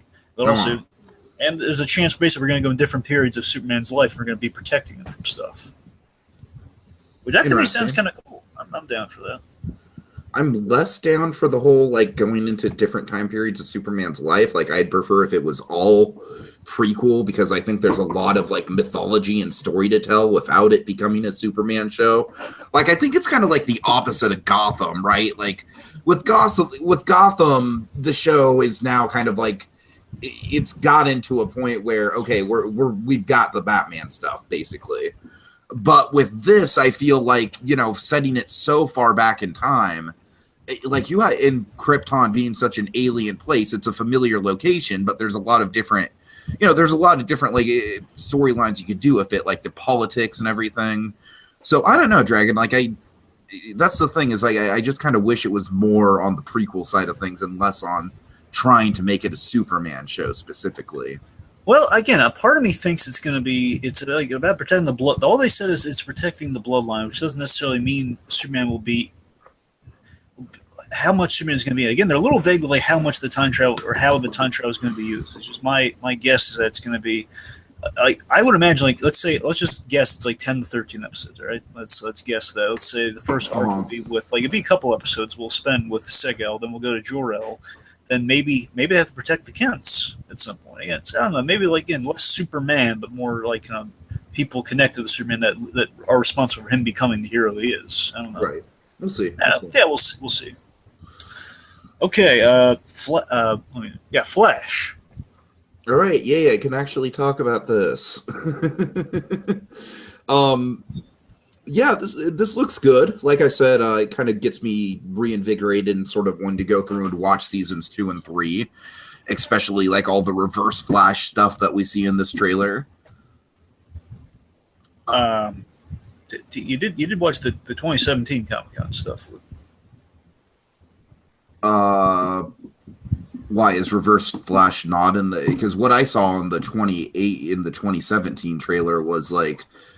Maybe it's not Reverse Flash. Maybe it's someone else. If it's a kid in a yellow suit, I mean that's all right. That's Kid Flash. There's a new Flash now. That's a yellow and red. Okay, yeah. Okay, basically the gist of what I got out of the trailer is that there's a villain. It's kind of like a Dark Knight situation where there's a villain who's sort of like demanding that they turn in the Flash. And yes, that's you got the right one. I got to explain Wally. That's all. Okay. So Iris has in season 2. You meet him in season 2. Don't worry. Iris has a brother, Wally West. Wally West was like the kid sidekick of the Flash in the comic, right? Yes, and he took over the mantle when Flash dies in the comics. So, I'm not saying he dies, but at a certain point, I won't tell you how. But the point is, we get Kid Flash, and that's who he is. We have 2 speedsters. One's the sidekick, one's the Flash. Okay. That's just yellow and red color scheme, which is it's the costume brought to life, which looks amazing. It's exactly what it looks like as Kid Flash instead of regular Flash. So does Kid Flash turn evil then? No, he's a good guy. He's a good guy. No problem there. He's not Reverse Flash. That's the thing. I'm sorry. Then what I'm missing then is who is the guy who's like demanding Flash in the trailer? Oh, that's the samurai guy. That's Samuroid. Samuroid. Okay, well there you go. I don't know where I got Reverse Flash from. Look, the color scheme on the kid. That's the only guess I got. Okay. So yeah, basically the whole gist of the trailer, the big selling point was, Cisco and Caitlin trying to stop Barry, you know, like trying to trap Barry. Like they're desperate enough to, you know, like, okay, we need to get him captured and actually turn him in. And it looks like Barry's sort of like on the run from them. And you know, like I said, I've been away from this show for a couple seasons. Like, so I'm coming in from season 1 being like, oh, wow, okay. Yeah, they're not exactly trying to the capture. They're trying to bring him back. Remember when he walked in that portal at the beginning? Yeah, that's them. They're using that to get him out of that portal. That's just him running around at the end, like, hey, he's free. We got him. Oh, god damn it! That totally changes the context of the trailer for me. Because I was all intrigued because there was the whole like, oh, bring me the Flash, and then like people are gonna die. Are we really gonna risk that? You know, and then I thought that device was they're like getting the Flash. They're getting the after he demands it. They're getting them the Flash. So are they going to turn the Flash into him then? Well, they need his help. They need his help to defeat him. Though they're not going to. Okay. Okay. Work on the plan. I'm sure. I'm just a guess, but I'm sure they're going to work on the plan. Oh man! All right. Well, I just took the trailer completely out of context. Then I'm a dummy. Well, Cisco, what do you think of Cisco's vibe? You got to see him, and this is kind of neat that he had the costume here and there in the previous season, but now he's like he's going out in the field as Vibe, his character now. Yeah, he looks really cool. That's another thing that definitely, and Cisco, of course, is definitely one of my favorite elements of season 1. I don't know why people dislike him because you've told me that people dislike him. Well, in the beginning, I think now they're a lot warm. Now he's become Vibe. I think they're a lot okay. But I mean, I've liked him since the start, so I don't know. Also liked him since the start. Caitlin, I really don't want to spoil all the stuff that's happening with Caitlin. Oh God! The point is, like now she's wielding Leonard Snart's, the Captain Cold's gun, which is neat. Okay, right. Captain, the freezing gun. Yeah.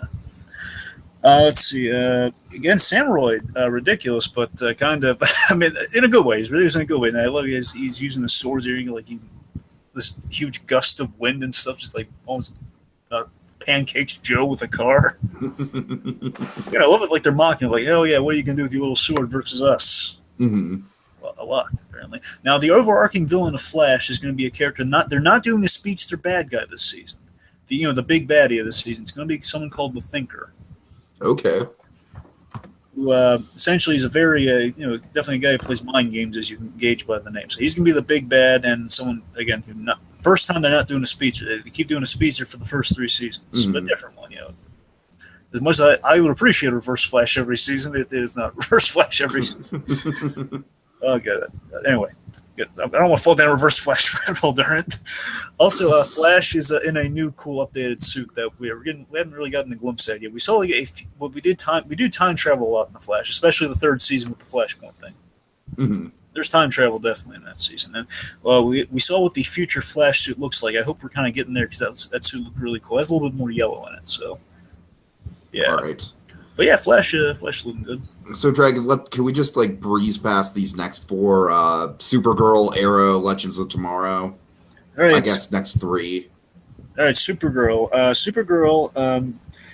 Supergirl, she suffered through a loss at the end of last season. Basically, she had no one died, but she had to send her boyfriend off planet, essentially, because it was the only way to save. Again, very much like how she was saved from Krypton. She had to send him off the planet so he wouldn't get killed. Okay. And she's very bummed out. Supergirl's always been like kind of the beacon of positivity in all these shows. She's always been so darn pleasant.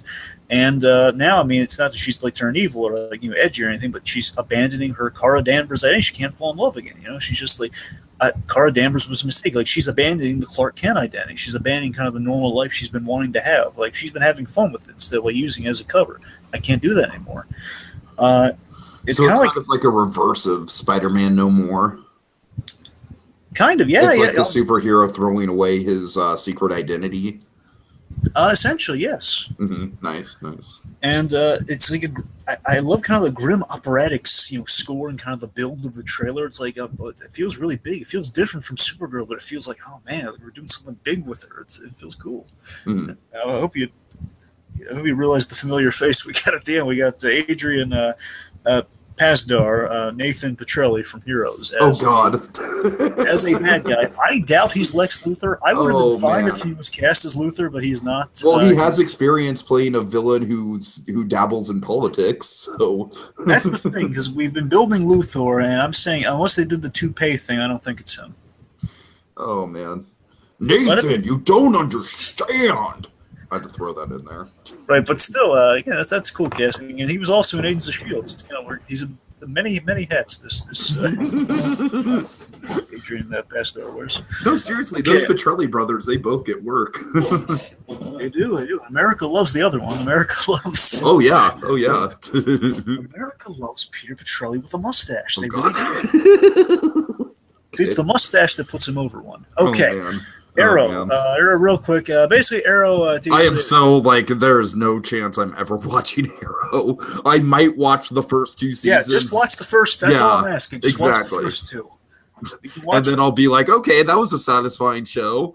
The only thing I could tell you with season 3 you may want to do is just to see for Gotham, see how different the Ra's al Ghul's are. Season 3 is the only reason I tell you to watch season 3, see how Ra's al Ghul's handled.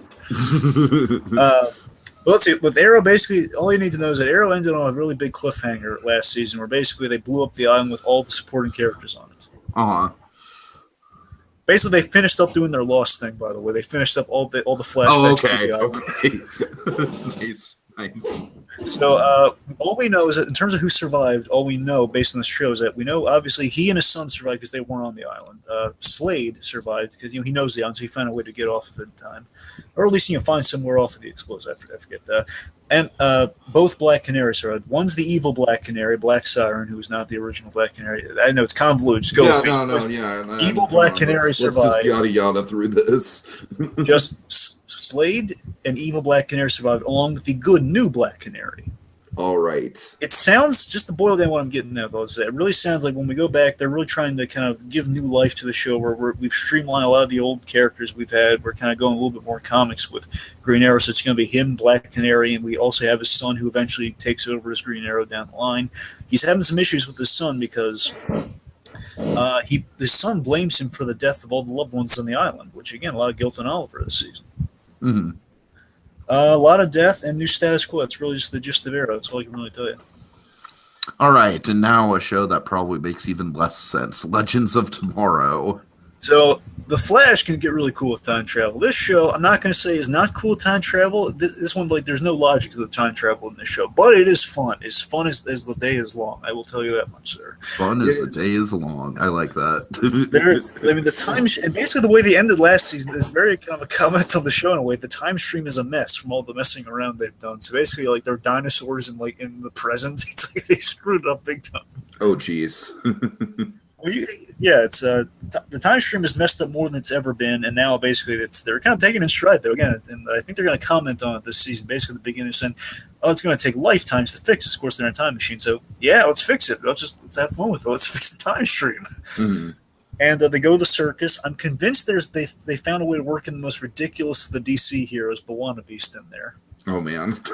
And that's what the show's kind of all about, right? Is pulling these ridiculous, sea-level DC heroes and villains. Yeah, well, when I say ridiculous, I mean, B'wana Beast definitely is ridiculous, but the point of the show is, they work in, all the comic stuff we have not seen. It's kind of like how we have those moments in Marvel all the time, oh my god, they did something from the comic. This show does, you have that on the TV budget. Okay, got it. Not on the budget, but on the TV level. Yeah, for sure. And B'wana Beast has this ridiculous where he can communicate with animals and he can splice them. He could he can splice animals together. He can make rhino chicken. He can make it's the fun Bruce Timm example. It could be ridiculous combinations of animals he could randomly splice together. It's silly. So a lot of deep cuts comic stuff with DC. That's kind of how you get all the obscure DC characters that should have movies but kind of put them in a TV show. Right, sure. Let's see. The Atom has finally developed a shrink ray instead of a shrinking suit. Okay. He's upgraded technology. We introduced Isis, who is this character who is, I hope, is going to be their way of addressing. That's a very unfortunate name. Yeah. Back in the she comes from Muslim descent. It was before things turned south.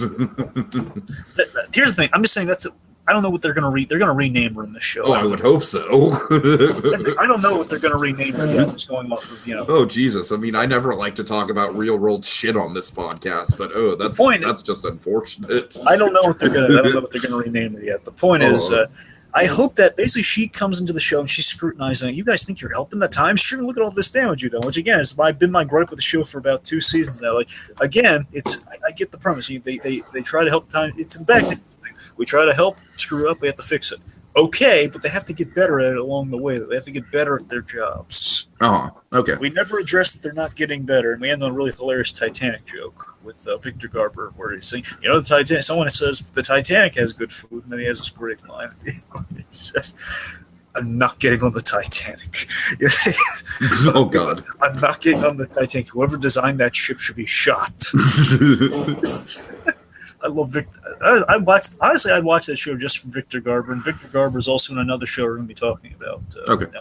Okay. All right, Dragon, let's, we're like almost 2 hours into this, and I only have about an hour left, and we're like less than halfway through our list here, so we really need to pick up the pace. I know you've been doing it as quick as we can, just faster, man, faster, speed around this shit.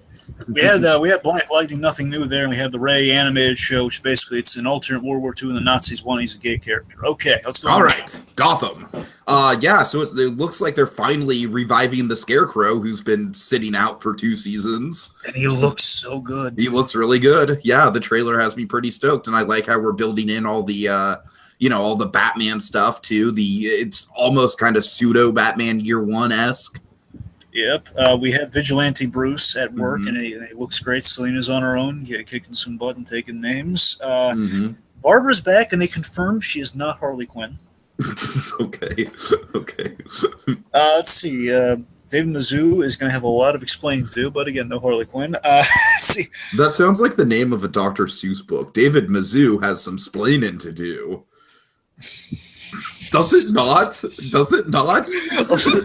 A little bit, yes. David Mizzou has some splaining to do. Let's see. We have some figure. I believe it's going to be Jonathan Crane. He's carving something into the floor. It's either Jonathan Crane or Jerome's carving something into the floor that Gordon and Bullock are going to be visiting him. Penguin and Ivy are opening the Iceberg Lounge. Yes, the Iceberg Lounge. Finally. With Riddler as their centerpiece, of course. Riddler basically being Han Solo'd. We have 2 other interesting bits, and then that's all she wrote with Gotham. Of course, I'm looking very forward to this with Season 4, but I always want to make that clear. I'm so excited. It's coming right up. Yes, it is. We have a very Joker-looking victim who's pale with like blood on his lips, looking very Joker-esque. I saw that, yeah. So I'm hoping like a Jerome victim, but I don't know. Bruce is caught again. He's most likely infected by the fear gas. But he took his mask off, so again, possibly he could get away with it without being called like the vigilante. They also tease that Gordon's going to. It's a little concerning. I don't want to put too much. God. The thing is, Gordon might be going. They said Gordon's going to be going through some dark stuff this season. I don't know what that means. Man, we can only guess with this show, right? I know he and the Penguin might be on the outs. That's the only thing I can really figure. God. What I'd like to see is like him and the Penguin kind of working together because they are both on the outs. I don't know. That's the thing. I think he might be going to war with the Penguin this season. Oh, I'm sorry. When you said on the outs, I thought you meant like they were both on the outs when it came to other things that were going on. Well, no, I mean, remember he killed Fish Mooney, which Penguin might hold the grudge with. Right. Okay. That's the thing. So there's a chance they might be going to war with each other. They tease like Gordon might be kind of using people to go against the Penguin. So that sounds like they're going to be at war with each other. All right. So some quick comic announcements. Yes, just the important stuff here. Frank Miller's doing a Superman Year One. Oh, that's interesting. I mean, it'd be more interesting if it was like 80s era Frank Miller. I know, that's the thing. I'm so excited by the announcement of it, at the same time. Man. Boy, what? That's the thing, Dragon. When you told me that, I had like this reaction of like, oh, that sounds. Oh, wait. Exactly. I'm holding out hope it's going to be good and kind of capture some magic from Year One, but that's a lot of pixie dust. That's a big lot of pixie dust. Let's see. Batman Day is now going to be Harley Quinn Day, September 23rd. Oh, really? Okay. Yeah, because this year marks the anniversary Batman the Animated Series, which also marks the 25-year anniversary of Harley Quinn. Nice. Okay, let's see. We're doing the evil Batman story. It's called Batman Metal. God. Batman villain combinations. I don't want to bore you with the details. Snyder's involved in it, so I can tell you. So I mean, so far so good. I'm going to see how he carries it out. But also, they're doing the Watchmen event soon. I forget what it's called, but it's basically they're going to essentially fix the DC universe by introducing the Watchmen, and it's going to be kind of a crossover. It's going to be really trippy. Really? Okay. Okay, let's see. That's all the comic stuff. So yeah. Okay. So DC animated movies. this is very simple. We only have like 3 movies, and that's just the announcement. So. Okay. They've announced finally. They've confirmed it is next on the docket. Of course, when Batman and Harley Quinn has been they screened it at Comic-Con. It'll be out on DVD next month, which I'm looking forward to because again, it's something to commemorate the 25 years for both of them. Nice. There'll be like a little feature on it about this next movie on the docket, Batman Gotham by Gaslight. Okay. Which is a story by Mike Mignola about Batman in the Victorian area going after Jack the Ripper. Oh, interesting. So That'd I'm be assuming cool. that's an Elseworld story. Yes, it is, which again Okay. makes me excited. Again, all the Elseworld stuff, that's the good stuff. Mm-hmm. Suicide Squad, of course, we love the Assault on Arkham. Unfortunately, this one is called Suicide Squad Hell to Pay, and it will be unfortunately set within the DC, the animated continuity, not the DC AU, but the DC original animated, the dumb Justice League in continuity. It's going to be one of the dumb in continuity ones, which basically, I'm not saying it. There's again, Justice League Dark delivered some results. Maybe they could do it with this. I'm hoping, but there's a bad track record with these. Okay. Mm-hmm. Last one, most importantly, is the one that has the buzz going on. Tiki. We're doing Death of Superman in 2 parts. Oh, okay. Nice. The first movie they did was Superman Doomsday, which was an abridged version. I really hope this isn't the last one they're going to do. I understand why that'd be kind of a cool ending for them to do, like we start as we ended. But at the same time, though, I mean, there's still other stories I'd like to see done. But they're doing Death of Superman in 2 parts. Part 1's going to be the death. Part 2 is going to be the reign. That sounds about right. Yeah, but they're doing a Dark Knight Returns 2-parter, which is kind of cool. Mm-hmm. So I'm looking forward to it regardless. I mean, I think The Dark Knight Returns is a much better story than The Death of Superman. I'm saying to you, you got to remember, these are the 2 stories that hook people on comics: Dark Knight Returns and Death of Superman. Those are the 2 big stories. Right. Like I said, I'm just saying when you're comparing the quality, one is clearly superior when you look back on it. Yeah, sure. I mean, it'd be cool if they could fix some I stuff. mean, look, I'm not trying to like bash all over, Superman, The Death of Superman, but it's not perfect. It would be cool if they could streamline some of the stuff in the death and also like add better stuff to the reign. That's the thing. If they could do that, I think they'd be golden. Right. Okay. All right. So let's transition from DC animated to general animation. Oh my God, how amazing was that? What? Telltale. Oh yeah, you're right. Telltale. Okay, what do you got? All right, real quick. Telltale is doing season 2 to their Batman games. Telltale Batman games was really good. It's kind of a fun reinvention of the Batman mythology, taking some really big liberties with it. So it's a really fresh take on Batman. It's a really fresh reinvention on Batman. Bruce Wayne's like as much a character as Batman is in the story. I will say that Batman makes a lot more sense for a Telltale game than Guardians of the Galaxy does. But seriously, I recommend you check out that Telltale. There are the various versions of it. Like see like a walkthrough or something of it. It's really a good story. The next season 2 is called Enemy Within. Without getting into too many details, because again, I recommend everyone check this out. Let's just say at the end of the first season, Joker at this point he's called John Doe. He's not even called Joker. It's very early Joker. Oh, so that's like he's basically like Kevin Spacey in Seven. Essentially, it's kind of like that mixed with. That's terrifying.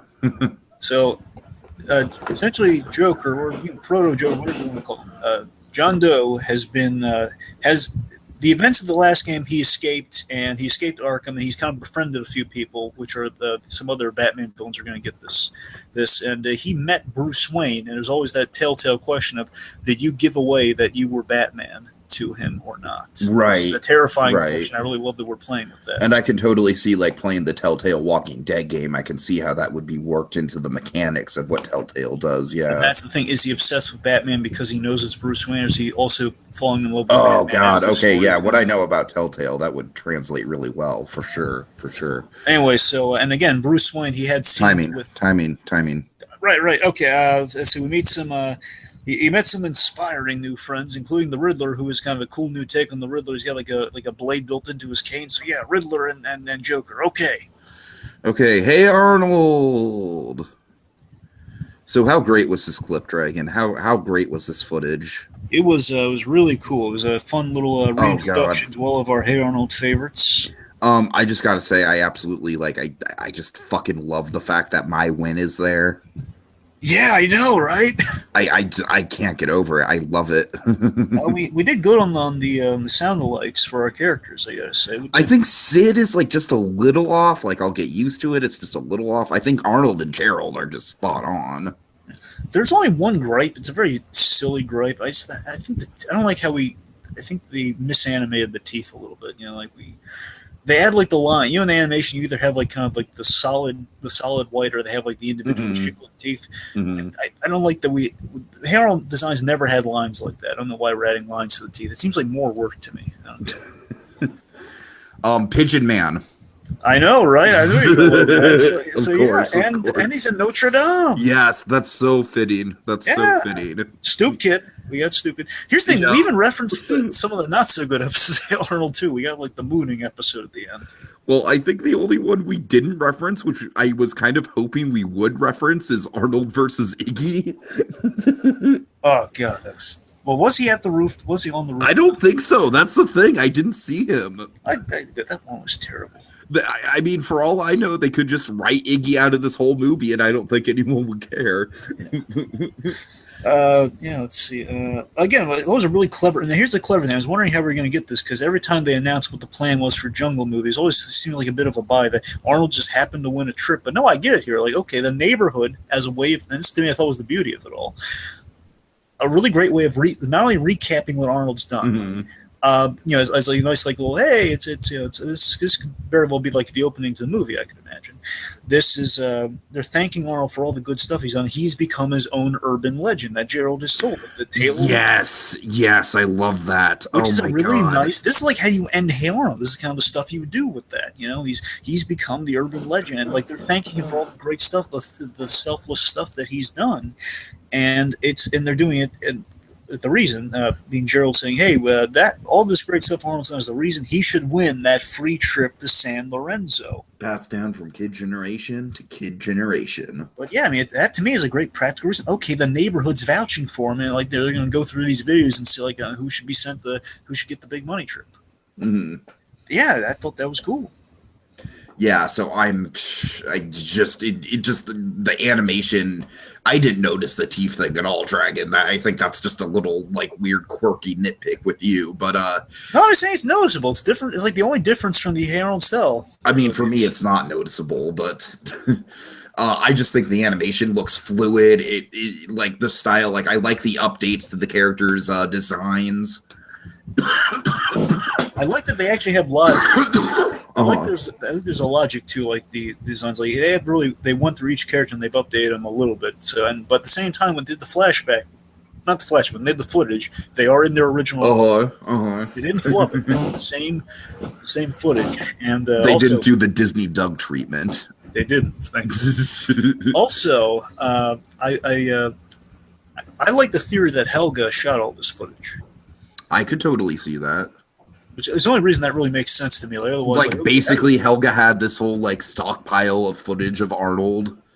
Otherwise, it doesn't really make sense. It's kind of a buy. It's like, well, I don't care. It's just it's Hey Arnold. But at the same time, it's like it is totally a Lassiter. I don't care. It is. That's what I'm saying. It is that. The Helga thing, I think, makes it make all the sense. Well, yeah, she follows Arnold constantly. She would record all these moments, of course. Right. Okay. So Hey Arnold's a lot of faith in Hey Arnold. Looks like the Jungle Movie is going to be really good. All right, now Rocco, this was one that I wasn't excited about, Dragon, I gotta say, because I think Rocco, like, I don't think Rocco has aged as well as other Nicktoons have. I would disagree with that, but go on. I feel like it's more of a product of its time than something like Ren and Stimpy is, for example. I feel like Ren and Stimpy is a little more timeless. But, however, I think this Rocko's Modern Life reboot, it's so perfect. It's like all my reservations about this is like the most meta reboot we have ever seen, Dragon. They are so self-aware about this shit. Oh yeah, and again, the idea is, they were honestly they were in space for 20 years, I think, right? Yeah, that's the thing. They were somehow launched space. So it was kind of coincidentally, it was the ending of the last episode they did. Before you knew you were canceled or anything, they had an episode that just happened to be this. It wasn't intentional. They kind of went into space at the end, like, oh boy, here we go into space. But no, maybe they. That's a great setup for it, though. That's a great setup for 20 years later, they were up in space the whole time. Yeah, but probably yeah. And honestly, the way that plays out, they land, I'm betting you that's they already pulled the scene from the thing with this clip. Right. So yeah, they return, and Rocco's having a hard time adjusting, while the rest of the guys are adjusting very easily. Which I love that premise. I love that premise because that totally is in line with the original show. Rocco's the guy who's adjusting to the modern life. He's the guy who has all the anxiety about it, like us, the audience, do. I think based on the clip alone, I will say Doug Lawrence sounds a little different. But again, I just got to give him more time. It was only a clip, so I can't really see how similar he sounds to when he did. But Plankton, Mr. Lawrence, voice of Filbert. Let's see. So we have homage to the opening, which is really cool. The buzzing flies, and he's picking through the Australian grass. Right. We have Buzzbucks, which I thought was funny. All these Starbucks. Buzzbucks, yes. The O-phones. The one I was scratching my head at, though, is I think I get what they're going for. It's kind of the radioactive soda. I think was a bit much. It was a bit much. I did really like the 3D printer comic book shop, though. Yeah, we had the really really big man Dark reboot. Which, as I pointed out, Dragon, I totally think they should have done that as really really big man V Powder Toast Man. I would love that. My ticket's blood on that one. Yeah, let's see. And now we had the moment that I don't know how much this you feel the same way about with me on Tiki. We had this really cryptic, interesting bit at the end. Where I feel the same way. It's just Mrs. Bighead comes in and there's no Ed Bighead in sight. Yeah, Rocco, he goes home, and we see the neighborhood, the old neighborhood where the big heads are. It's all boarded up and stuff. And then Rocco, and she's just also loving, hey, Rocco's back. Remember the good times? And again, there's no Mr. Bighead. I was legitimately worried for Mr. Bighead. What's happened to Ed? Is he around? I wouldn't be surprised if they killed him off. I really wouldn't be. I hope they don't, but at the same time, that'd be really effective, I gotta tell you. That's what I'm saying. They would be effective. All right, so yeah, a lot of intrigue with Rocco. Okay. Steven Universe, Dragon, lay out the details there. Okay, not a lot, but here's what we got. They're really striving for this next arc or next section. Again, I don't know how they're breaking up the Steven bombs and whatnot. But the point is, next time we're going to see Steven Universe, they're going with a murder mystery, a Pink Diamond story. Oh, I like that. That's the framing device of whatever section of season they're doing. It's going to be murder mystery for Pink Diamond. Lars, of course, is going to be on a journey back home, and he's going to become a space pirate. He's going to become a Ravager. Oh my God! Yes, Lars is going to become a Ravager at the same time as that's going on, and the song is called they debuted there is "Here Comes a Thought," and it's sang by Garnet and Stevani. Nice. Those are all the details. So, Steven Universe. Okay. Yeah. Let me see. Then we have Big Hero 6. Yes, Big Hero 6. Just a quick action scene with Baymax and Hero in the sewers, kind of getting pursued. Yeah, we have a cool villain, Baron von Steamer, who is a steampunk inventor. Nice. I do. I can say I really like the way that Baymax has been translated. It seems like his charm and his humor is very much intact with the show. I think he's going to make for a good anchor to a lot of the comedy. I had kind of a great nostalgic moment watching this Tiki. That's them in kind of this subway, kind of walking through and just kind of being pursued by the villain's defensive measures. Were you getting Kim Possible deja vu? Yes, I was, because this feels so much like Bob Schooley and Mark McCoy. Again, bear in mind the guys now did all my favorite shows on Disney. They did Kim Possible and Buzz Lightyear Star Command. Mm-hmm.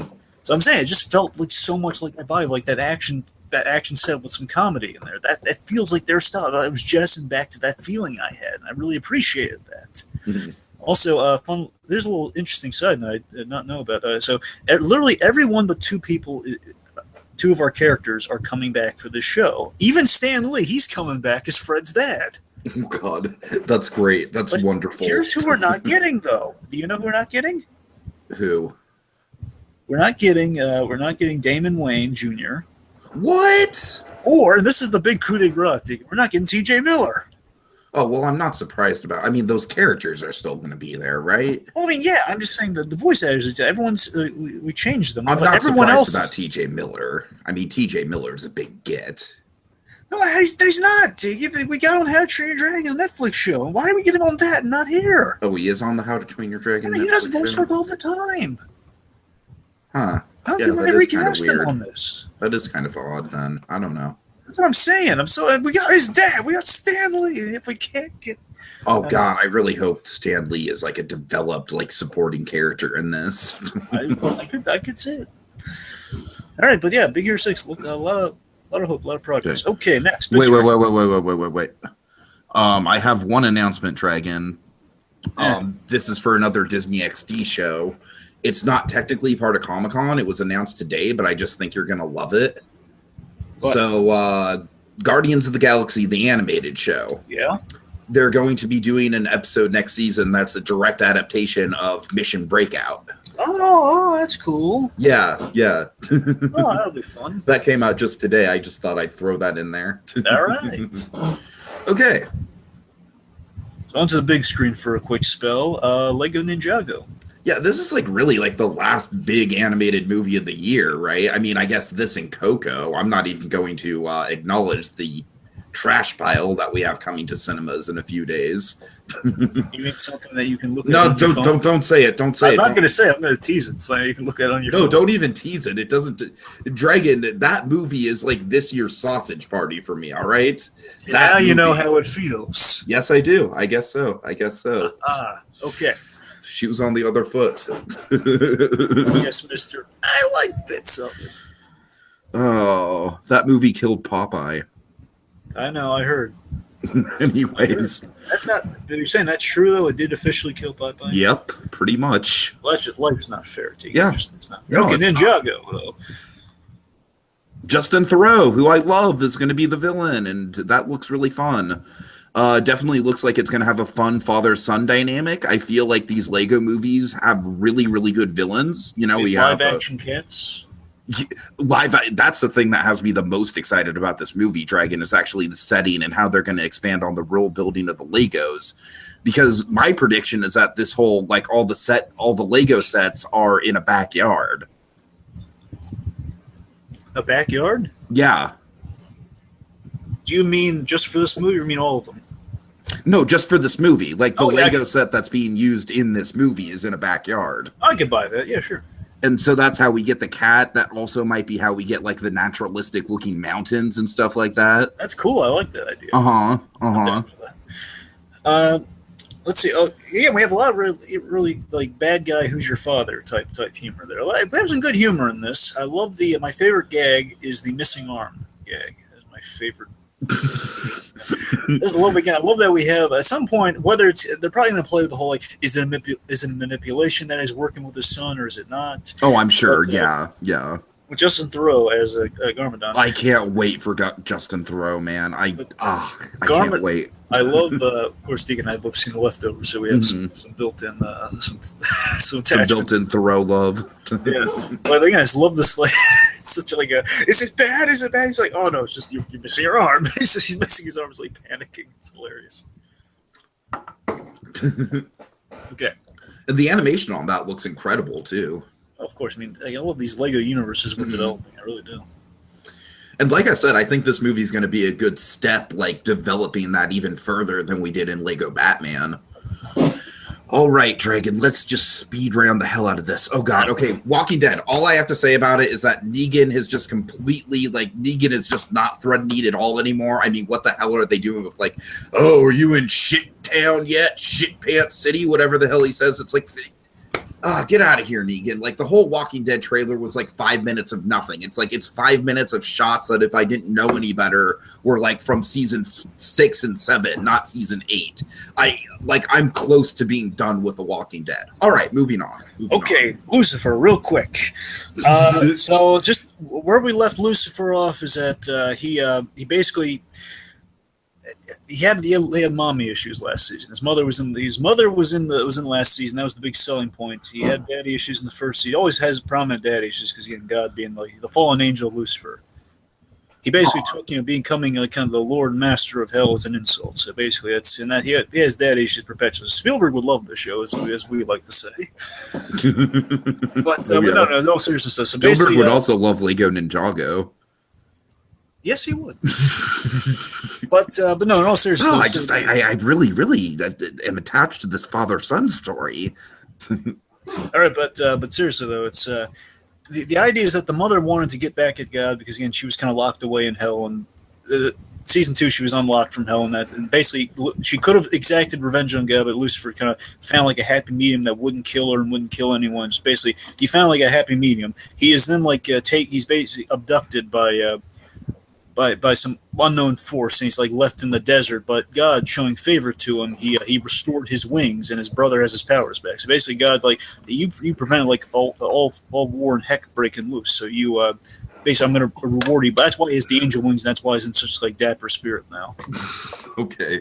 I will say, just based on the trailer, I do like how well dressed he is. He is a very well dressed man. He's always well dressed, Tiki. And again, I told you, honestly, the 2 shows that we have, they're 2 shows that are the closest things we're ever going to get to Purple Man series. We have Preacher, which essentially is the power like the Purple Man. And we have this. I've always said is like essentially this is kind of like again like a guy who's just loving life, and they kind of got him away from his power, but he can still do it. Where basically he basically can see what people desires and he can compel that out of them. And of course, the big reveal that just made everyone in America go gaga because of how much they love this man, because everyone loves this man as much as we do. Totally being sarcastic, but everyone should love this man as much as we do. Again, Patrick Fabian. Yes, Patrick Fabian. He has like a guest spot on it. We don't have time to go into a tangent, Dragon, so don't even think about it. The point is just a little guest spot. Again, I don't know if he's going to be reoccurring or not. He looks like he has like a bag. Maybe he's a journalist or a suspect. One of the two, most likely a suspect. Mm. Yeah, it's a little fun. It's like kind of fun to see him pile up in like the trailers. So like, hey, Fabian. Maybe he stole some tea. Maybe. If I were to guess, just based on the fact he woke up, it was a mystery thing how he ended up in the desert and he has angel wings. That's how the season ended. But I would guess someone's targeting Lucifer for all these actions. Like someone wearing a mask shot his brother a bunch of times. So again, I'm assuming people are targeting Lucifer. Okay. All right. So once upon a time, and the face was revealed at the end. The devil face. We haven't seen the devil face that close up at the end. Okay. Gotcha. Once upon a time. This is getting like a full reboot, right? Yeah, it's really bizarre. I'm almost done. See, I haven't gotten to season 6 yet. Then I'll be all caught up for this. But basically, I want to say they couldn't afford the rest of the actors, so they kind of found a way of getting rid of half the cast. So that's why they're doing this. Oh man, okay. That's my guess. That's the only rationale I have because they kept the mainstays, which of course are one of my favorites. The great, the beautiful. Oh my God, is she beautiful? Alana Parrilla. Oh my God, anyway. Alana Parrilla, the evil queen. Regina. She is. They kept her around because she's Henry's mother. So basically, is still going to be there. Yeah, he's still there. He's a cop now. Okay. Colin Donahue, who was at the D23 recently. So basically, again, they're kind of rehashing what the show's premise was: that kids showing up saying, "Hey, you're my parent, and you got to come to Storybrooke and save us all." I failed to see the point, but I know I'm agreeing with that. I'm saying again, I have to see how they. Okay. I'm not. All right. I'm not saying it's a good idea. I'm just saying that's what's happening, folks. But at least it's nice they kept Regina around. That's all I can really say. All right, so the Orville Dragon, I think this is like a huge wild card. Maybe the biggest wild card of the TV season. I am looking forward to it. Look, I'm looking forward to it too. However, I think I'm more skeptical about it than you are. The main reason I'm looking forward to is because I love seeing Seth MacFarlane do stuff in live action, and I just want to see what the next one is because he's been kind of going. He's had a lot of downtime with it. He hasn't really been doing anything. Let me ask you this, Dragon. I thought I remembered hearing something about them doing a Galaxy Quest movie. Or a Galaxy Quest TV show, I mean. Well, I mean, this isn't Galaxy Quest, but a lot of people are drawing the comparison because it is very much similar to Galaxy. But what I'm asking you though is like, is there also going to be a Galaxy Quest series? Do you know anything about that? I don't know any developments on. Man, there was something announced that I don't know. I don't know if they backpedaled on it all. Like there was talk of it. Because all I'm saying is that the big thing about this is that this is basically Galaxy Quest. Yeah, this is really tapping into, as well as that, this is really tapping into Fallen's love of Star Trek. And I don't know, man. I guess because we have a new Star Trek show coming out, it's just like I'm not sure how well this is going to do. I'm really not like. Well, honestly, I'm coming. Values look pretty good. I'm looking at it as just we're getting a setting for a movie, but it's done in a series format. Yeah, I could see that. So honestly, I'm not looking at it in terms of like how many seasons can it go. I'm just looking for it to go one season, seeing how well story it tells. For sure. Also, we know Charlize Theron's going to guest star in an episode. Nice. And I do like Seth MacFarlane when he does live action work because I do think he's a charismatic guy. Yeah, and again, I'd love to see him do more movies because, again, he knows how to nail a period. He knows how to nail like kind of a setting in a period. Yeah. A Million Ways to Die in the West was I think what that movie needed was just editing. That movie needed to be trimmed down a little. I think that was that movie's only problem. That and the gags need to bridge off of each other more. Like right. You saw in the trailer, but the point is, again, it's like another McFarlane movie, but on the small screen. That's the way I'm looking at it. Yeah. And I got to tell you, like the gags in this, some of them work for me, some of them really don't. I think the gag. Also, I love Victor Garber's the guy who gives him the ship at the beginning. That's the guy who tells him like, "We're going to give you a ship." Mm-hmm. I really did like. I like the mundane humor in this, and the one I really liked was the after like one of the bad guy shows up on the screen and says, "Hey, we're gonna It's like Sarah's from Galaxy Quest. You know, the guy shows up and he says, you know, I'm targeting you guys. And then one of the guys says, no, we're not getting out by 5. That to me, that's the logic I'm loving in these trailers. Like, oh, God, it's so funny. Like the boring side of like being like an Enterprise ship. Right. Okay, let's transition to Westworld Dragon, Westworld Season 2. Yes. I was very, very, very mixed on Westworld Season 1. I was really divided on Season 1. So I had no idea how I was going to feel. I got to say, just watching the trailer, I do think... I think this is basically like fulfilled its premise as like Jurassic Park with cowboys. Because that's essentially what this trailer is. It's just like cowboys are like running wild and they're like the big horror movie villains. And we've got like, I love the shot of the people on the Jeeps, you know, like that one blonde guy who's the head of security. I forget his name, you know, like he's going out there in like a very Jurassic Park looking Jeep to hunt down the cowboys. And oh man, I don't know. I love how out of control it is. You know, I love how it's like, okay, like this is what we've been building to all Season 1. And this is like, you know, in Season 2 is going to be that sort of like, you know, that sort of Michael Crichton horror movie, like science gone wrong scenario. Yeah, the song choice is very good. Very good song choice. Yeah, very song choice. Tandy Newton's character is Maeve, right? Maeve, yeah. Yeah, of course, we have Maeve returning, you know, wreaking havoc on the place from behind the scenes. We have a lot of different Bernard, so it's like I have to wonder if there's like different versions of Bernard that kind of come out of the something woodwork. You have to remember is that the younger Man in Black character, of course, he is I forget the actor's name. William, yes, William. That's the character's name, yeah. Well, sure. Well, we have William in the Jeep with Bernard, and that's in the past. Oh, that's right. Fuck. Okay. So we're gonna have 2 stories going on in this season as well, based on except like, you know, I guess like me and pretty much everyone else who was watching the show had figured out the Man in Black thing, but now it's going to be like an open secret, so they can do more stuff with it. Yeah, we saw. I love Ed Helms at the end, where it's like it's just this super. Oh, I'm so sorry, Ed Harris. You're right. I'm so sorry. He's not Helms. No, yeah, Ed Helms. That's a completely different Ed. Yeah, Ed Harris at the end, like he's like it's like a slow build to him cracking a little smile. I love the subtlety in that acting. Again, it's a season. Season 2 is going to be hunting. No sign of Hopkins yet, but I'm pretty sure Hopkins is going to at least make a cameo. That might be a reveal, possibly. Right. But yeah, we're hunting hosts. It's kind of a cool premise. I know. It's like the Lost World Jurassic Park, except it's actually going to be good, hopefully. Yeah. All right. Okay, and finally, Stranger Things. Oh my fucking god, how awesome does this look? Yeah, we can skip this one. No, of course we're not going to skip this one. Stranger Things. Okay. Oh my god. So right in the beginning, they had. I just want to say, like, I'm not even the biggest fan of Stranger Things season 1. Like, I think it's pretty good. I don't think it's great. I don't think it's like a masterpiece. You were loving the show so much when it first premiered. Yeah, that's the thing about it. I think it's a candy bar for the brain. I don't really think there's a lot of substance to it, but it's very tasty when you're watching it. Does that make sense? Yeah, for me, it's a cookie and cream bar, but yes. All right.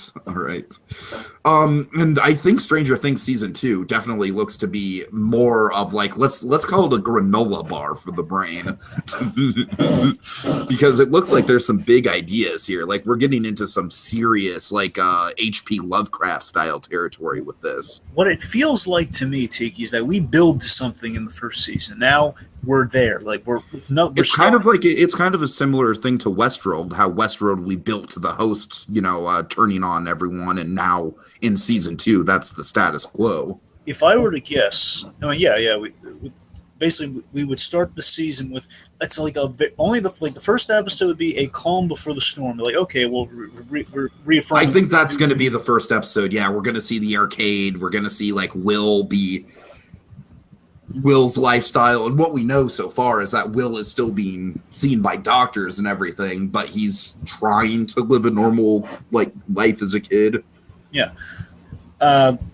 Basically, like we'll have like little bits of Will in there, and basically the first episode will build, and the very end will be like the big, like we're now in the climax for the rest of the season. Exactly.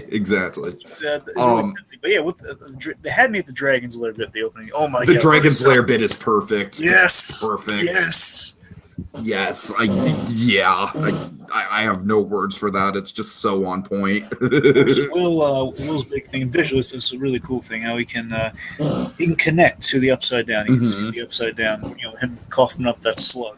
That was so creepy. Yep. We have a really good score in the 80s.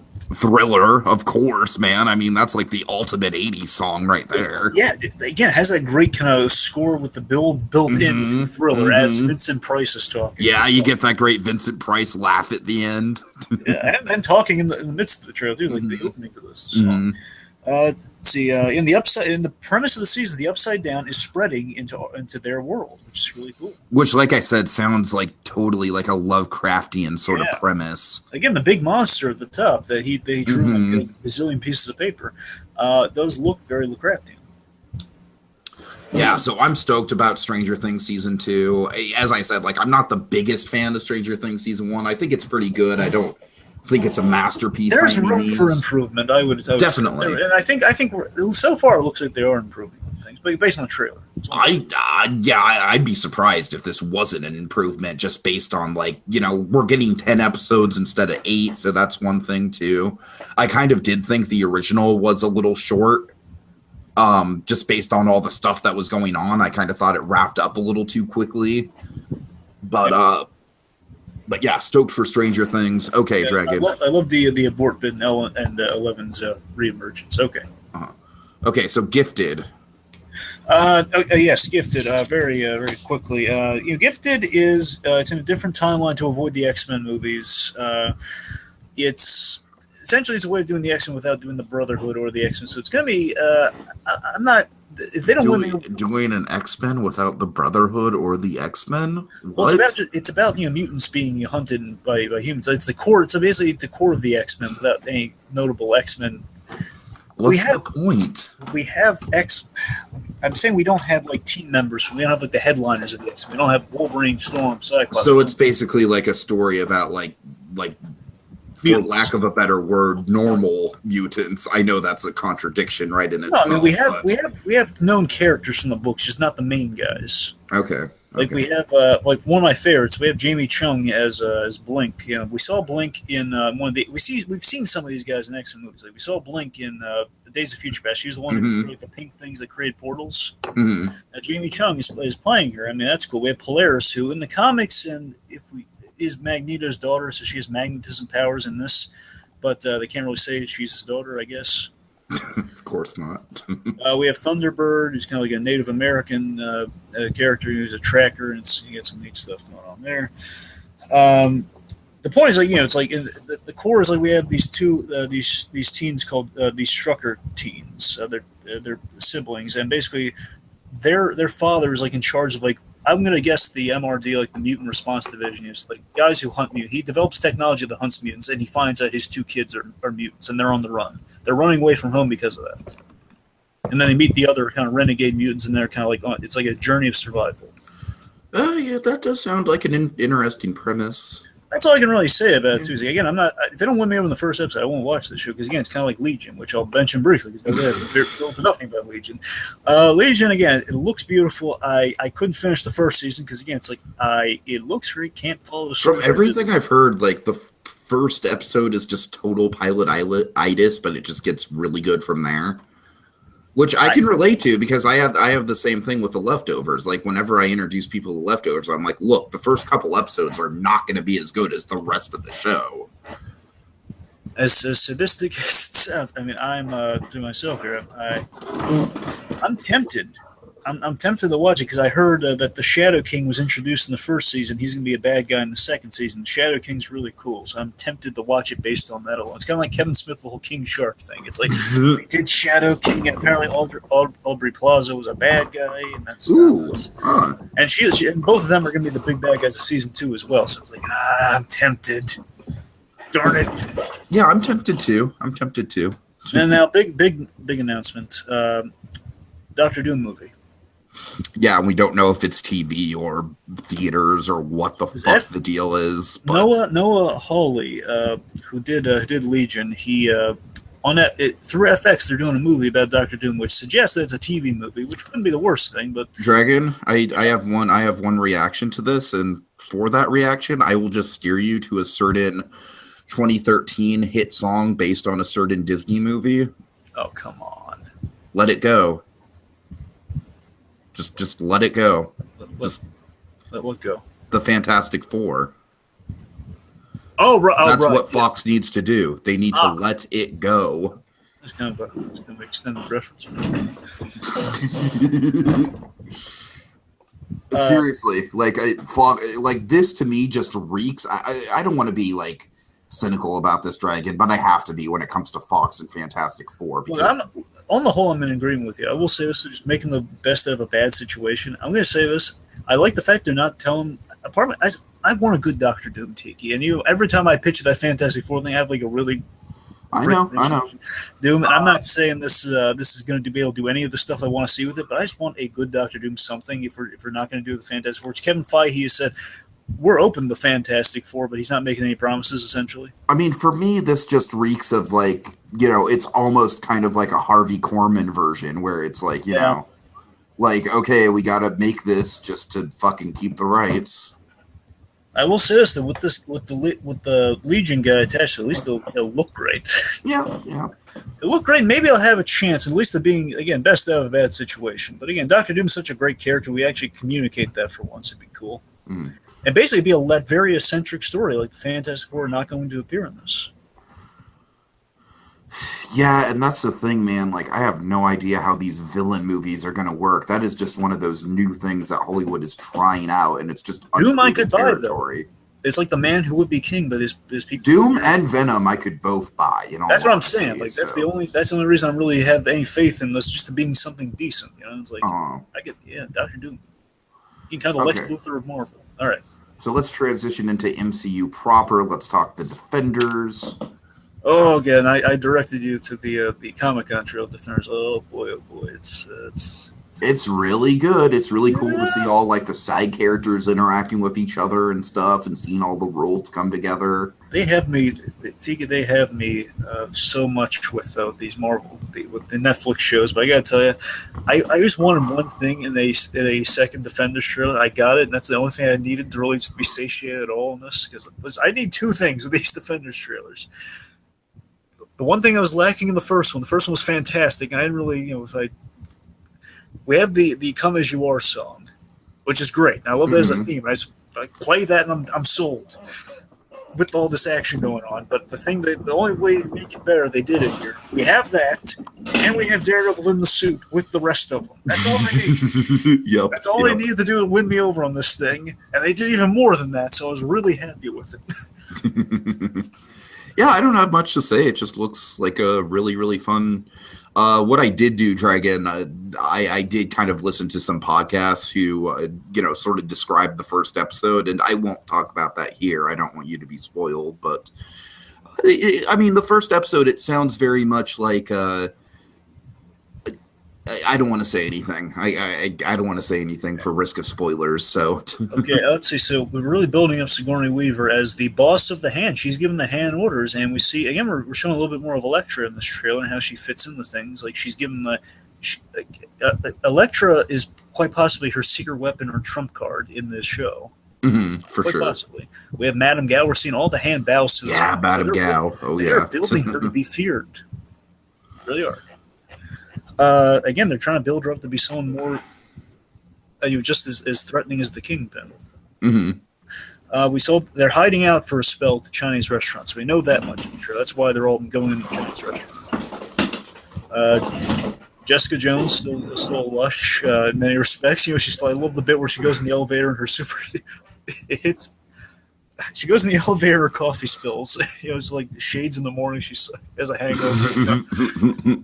It's really funny at the end, of course, they're all in the subway. Daredevil with his costume in a bag. So, his costume in a bag, and like she's drinking in the middle of the day. Right. It's been a long week. What I love about this trailer is that it really gives us a sense that like all these locations we've grown to know, like Hell's Kitchen and Harlem, they're really going to be intact here. Like I feel like it's not just going to feel like one sort of like generic New York, you know what I mean? They're really going to keep the locations of these characters intact and the spirit of that. Oh yeah. Let's see. We saw a lot of our favorites, or a lot of our supporting favorites. Like Foggy and Karen and Claire. Mm-hmm. We also had Colleen Wing. The whole lot of them. There were a whole bunch of them were in there, but mainly. I will say I've heard some great things about Colleen Wing in episode 1. But you told me you got past episode 1. Oh, I'm sorry. Defenders. Of Defenders, yeah. Sorry. Yes. That's good. Let's see. Crap. We have a fight in a mine going on, so they're underground for a portion of this. Weaver and Stick have history. Ooh, okay. Which is I'm just based on this trailer. Like they're like, and of course, I can't wait to see Stick again because of Scott Glenn. I completely fell in love with Scott Glenn from Leftover season 3. So I tell you this though, the scene they have together in this trailer. It's like the war for New York is over. No, it's not. Like oh my god, that's so awesome. Like, since these two have again, this is a thing. Stick really is the arch enemy of this woman. It seems because he's been training people to go up against her. Sure. So that's gonna be really cool. And that's all again. Daredevil in the suit, the horn gag. It's nice ears, their horns. Mm-hmm. And of course, in the Stan Lee Defender trailer, we revealed Punisher. He might have a cameo in Defenders, which would be neat. Oh, I'm sure he will. Okay. So speaking of the Punisher, there is a trailer, but it has not leaked or anything. It has not been put online. Dragon, all I know about the trailer is that it starts with this really haunting shot of it's like Frank Castle with his daughter playing guitar, playing a Johnny Cash song, and then it transitions to Frank Castle in the empty house with the same guitar. I don't know. To me, that's just really effective. I'm not sure exactly what Johnny Cash song is playing over this, but as we've learned from movies like Logan and even Pirates of the Caribbean, like Johnny Cash is a very popular trailer artist these days. So, oh yeah. No, I think I can't wait for the Punisher. I can't. I think out of all these characters, I think he's the one that might fit the best into a TV show. Well, I heard another scene where basically, again, the daughter thing, like, we know he had really strong connection to his daughter. I hope we don't lose sight of the son. But, I know we had really a mention of him in the Netflix. Is it going to be like a Murph situation? I don't know. We'll see. Yeah. Anyway. So he's going, let's see. I'm just thinking, now you got me thinking of that now. Murph! Okay. Murph! Right. There's also another scene where he's like in the car driving with her in flashback, and we cut to him driving in like so it seems like we're getting a lot of those contrasting moments for sure. Some vehicular homicide by the Punisher, which is kind of honestly, I think it might just be the fact that the girl's older than the son. That might be why he has more of a connection to her, just because she was around for longer. Oh, sure. I just hope we don't completely sideline the boy. That's all. Yeah. Let's see. We're going. It's kind of a switch up. Usually, it's like, well, no, he's always actually Punisher's always been kind of soft on his daughter. It's kind of nice. Mm-hmm. All right, that's consistent. Anyway, so he's going after the people involved in any way with his family stuff. So again, the three groups that we had time with in the Daredevil season 2, like we're going to keep going with guys from that group. He's going after the cartel. He's going after a certain sex of people, and also we know Karen's in the show. So those are the details, yes. There's also a bathroom gag where basically he's strangling a guy, and the other guys, some other guy in the bathroom says, "Get a room, you two." It's kind of fun, kind of an Austin Powers gag, but okay.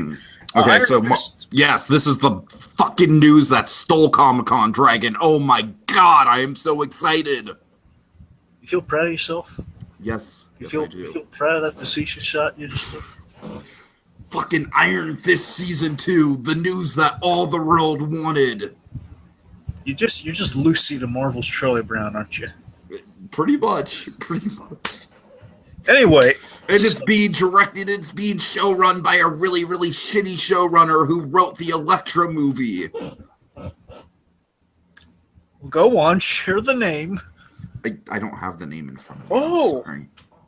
You don't have the name, Mr. Facetious. God.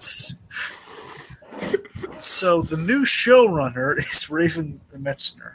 Yeah, that's right. Raven Metzner, who wrote the Elektra movie, which seems a very bad omen. Kind of a bad omen there. Not a good omen, definitely. that seems like Marvel just getting really cocky. We can make anything work. Man.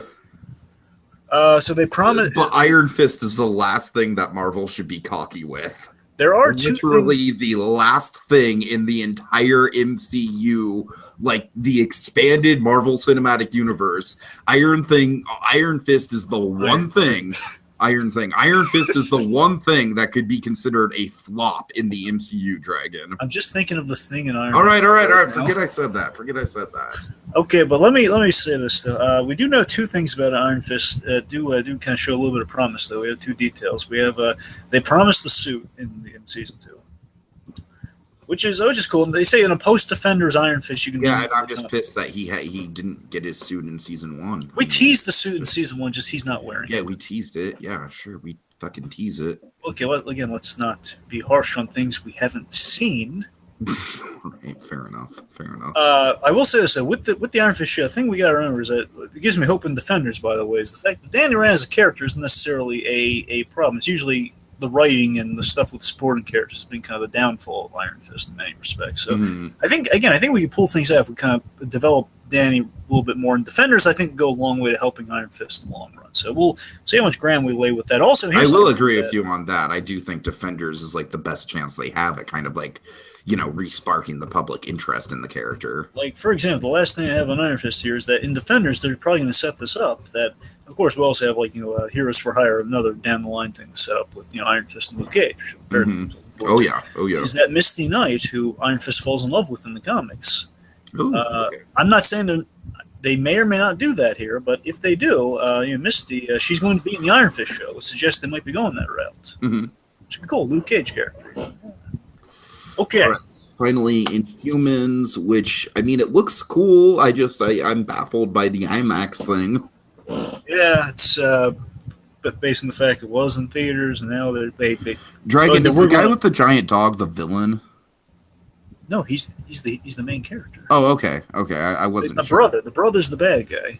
Okay, you see, that's the thing, because they look alike, so I wasn't sure. Okay, gotcha. Let's see. Inhumans, of course, was slated for a movie, then bumped down the TV show, so that's why they're really pushing the IMAX. They're like, hey, it was a Marvel movie. It was going to be. I just don't. To me, it's like it almost kind of makes me take it less seriously because they're doing that. Unfortunate. Dang, it's only the first episode, even. It's not like they're not like extremely. Oh well, that's good. Okay, you know what? That's a little more excusable because I thought what it was is they were literally going to like fucking show all the episodes on IMAX. No. It's just they're not doing the OJ Made in America thing. They're just doing They're still in one. Okay, well, I feel a little bit better about that because the other shows have done that before. Like, I'm pretty sure The Walking Dead does that with their season premieres. You can watch the first episode early instead of waiting for like the end of September. Like the beginning of September, you can see it in IMAX. Anyway, we got a few new things in this trailer than we did in the previous one. We see it. It's definitely in space, which is good. We knew that, but it's in space. Like, cool. And the idea here, this is like a cool little level they added to it, that they're hiding from humans in space. That's the reason they're in space. Kind of like a Wall-E-ish sort of scenario. Yeah, there was this cool bit where there's like a moon rover that almost discovers him, and they kind of get rid of it, which is kind of neat. Black Bolt, who's the coolest character, really in the Inhumans. Like, and I know a lot of Inhumans. I know that Black Bolt's really cool. Vin Diesel was lobbying to play him for a while. They didn't do that. At least everyone said Vin Diesel should play Black Bolt. There's talk of him playing him, but it doesn't matter. The point is, Black Bolt. He's the king. Black Bolt's the king of the Inhumans, and if he speaks, he could destroy the universe, quite possibly. He has a destructive power with his voice.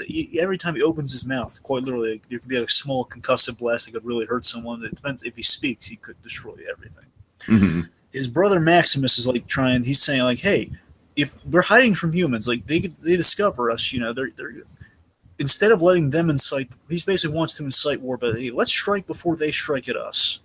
And Black Bolt, of course, being the king, says, no, we don't want war, we want peace, man. Don't do that. Without saying a single word, of course. We see Lockjaw, and we see Medusa. Medusa is kind of his lady friend who has the hair, very much Medusa-like hair. It's like extending kind of grabby hair. And Lockjaw is the teleporting giant dog. Okay, nice. Lockjaw is definitely like the thing that draws me to the show the most, I must say. And to me, the coolest bit in the trailer for me, every time they reuse the same bit. The coolest bit is Maximus, the brother who wants to incite war. He says, like, and you strike me down, your own brother. And Black Bolt, he begins to open his mouth, and he gets so scared, like, guards, stop him! And then Lockjaw comes in and takes him out. Oh my god, it's my favorite bit. Okay, so Dragon, we really have to power through this. Actually, Dragon, can I propose something to you? Can we talk about all the stuff on our docket besides Thor Ragnarok, and then maybe leave Thor Ragnarok as another video? Thor's everything but Thor? I'm just everything but Thor, or cut stuff out, one or the other. Fine, we'll do Thor separately. I don't know exactly when we'll have time to get to that, but I'm just saying I think the Thor trailer, there's a lot to get into with that one, and I don't think we're going to have time to. All right. Okay, so yeah, folks, if we don't get to Thor, that's why. I want to try and do Thor, but we'll see. All right, Black Panther. Black Panther, yeah. So, Dragon, tell us about the trailer. Okay, essentially... that wasn't released. Yes, unfortunately. Essentially, we have the casino scene. That was the footage. It was the casino scene. The idea is, and I believe what they're getting at here, is that we see the scene that leads to Claw's arrest, while he's in the interrogation room. This scene, okay. The casino scene is basically... Everett Ross, Martin Freeman's character. Sets up a meeting. Bilbo Baggins. Yes, in a casino, in the awesome casino, he sets up a meeting for a vibranium exchange, like diamonds for vibranium or something like that, like an undercover buy, that sort of thing. It was going to be a sting operation in a casino. And things go south. We have this cool thing with a metal detector. They all go through metal detectors and set off. Yet the casino's been bought off or something, so no one's doing anything about it. And again, as we see, it kind of leads to the Claw's arrest, the big old action scene that we kind of saw teased in the trailer. And my favorite things that's been described in this is that Black Panther saving Everett Ross, who is setting up kind of the bond between Everett Ross and Black Panther. Kind of like the Jim Gordon a bit with Black Panther. That's kind of neat. Yeah, and then we also got a poster which looked really cool. It was the Black Panther and kind of standing on top of a giant gold panther head statue thing. And then you have Wakanda in the distance, and there's a sunset. I believe it's a painted poster, so it looks really artistic and cool. Captain Marvel, we have 90s. We have 4 details on Captain Marvel. Yeah. We have the fact that, as my colleague has said here, 90s. Captain Marvel is set in the 90s, which is kind of neat. Is that appropriate to the comic, from what you know? They did like a revamp with Captain Marvel, which is what they're doing with the movie here. She was Miss Marvel, and then she was Captain Marvel. She Okay. was on the mantle. So I don't know. I could buy it. I'm just saying it feels like kind of a way of doing sci-fi without doing the Guardians all over again. And it also feels like a way, as you said, to kind of differentiate the time periods of the MCU, because we went back to WW2 era. We've gone to the 90s twice in the MCU, just twice, 2 times. Well, there was 1999, right, with Iron Man 3. Yes, that's one of the 2 times. And the second one, of course, is 1991 with Bucky. Right. Okay. Let's see. We have some cool concept art. The suit looks really cool on the kind of the sketching of Brie Larson, and she's going up. And there's the other third detail of the 4. We have Skrulls, which is amazing. Because again, Skrulls were in the Fox camp. Somehow we got Skrulls. I know next to nothing about these guys, and we don't have time for you to explain them. But I have heard people hyping them. Yeah, Skrulls are the. I believe Kyle Decker was hyping them on the Super Academy live stream last night. Yeah, we had we were supposed to have Skrulls instead of Chitauri in the Avengers movie, but we didn't have the rights to them then. So now we have rights to them, and based on the concept art, we might have the famous story that is the Skrulls versus. Are they connected to the symbiote? No. Oh, I'm only asking because I'm curious, because like if they came with the rights to Spider-Man. No, what deal did they get? Like Skrulls are from the Fantastic Four. Oh, so how the hell are they getting the rights to that now? I don't know. Maybe they have something in the pipeline. Ooh, okay, we'll see. Anyway, let's see. Let it go, let it go. All right, this is not helping with the time thing. To let it go. I know. Basically, there's sort of in comics, and we saw she's fighting some creatures that look like the Kree, and of course, Kree are like the guys that Ronin are. So, Skrull Kree War in the 90s. That seems to be kind of the main story that might be going on. And last most important detail, we have young Nick Fury. Young Nick Fury, sans eye patch. Yes, 2 eyes. But yeah, I mean, teaming her up with Nick Fury, that's a cool idea. That's how she gets from space to Earth. She's a S.H.I.E.L.D. agent, becomes a kind of a space, kind of essentially a Nova member. She's, the Nova Corps from the Guardians of the Galaxy. I mean, that's essentially what Captain Marvel is. Yeah. Okay, Ant-Man and the Wasp, Greg, and I know there's some big announcements with this one. Let's just speed past it as fast as we can, and hopefully we can talk about Thor at the end. Okay, mainly what we have with Ant-Man and the Wasp is a lot of casting. Walton Goggins, I apologize. Walton Goggins. Yes, he is, of course, from American Ultra, Django, and Hateful Eight. He is playing a businessman. He's playing Sonny Birch. Now, Sonny Birch, essentially, in the comics, he was the guy going after the Iron Man patent. I think that's what he's going to be doing with Ant-Man in this case. He's going to be trying to.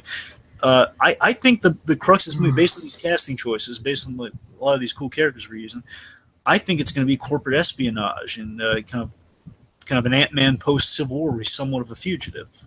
Corporate espionage is what Ant-Man does best. That's what I'm saying. It kind of fits like a glove. So I'm figuring that, and the idea is like maybe Sonny Birch is with Hank Pym coming back and trying to start up the company again after it imploded, quite literally. I think he's going to try to steal the Ant-Man suit. Not steal. Sorry, not steal. So he's going to try to get a patent on the tech. He's going to try to own the company, get a something like that. Let's see, because shrinking tech could be the next Stark technology. It's a big deal. Because he kept it out of the hands of people for so many years. Okay, Michelle Pfeiffer is Janet Van Dyne. That's a huge casting news. Now that is Kate Van Dyne's mother. Hope Van Dyne's mother, yes. Oh, Kate. I'm terribly sorry. That's a Freudian slip. Evangeline Lilly, Kate from Lost. Oh, God. That's the Wasp's mother. That's the original Wasp who, of course, disappeared into Kate Van Dyne. Okay, I'm sorry. Go ahead. Who disappeared into the subatomic, she went subatomic into the microverse. I forget what it's called, but, the infinite space. The shrunken place. Anyway, let's see. Then we have, and this one really excited me. Lawrence Fishburne as Bill Foster. Now I know you don't know who Bill Foster is. No, I don't. Not a lot of people do. It's fun. They know who is.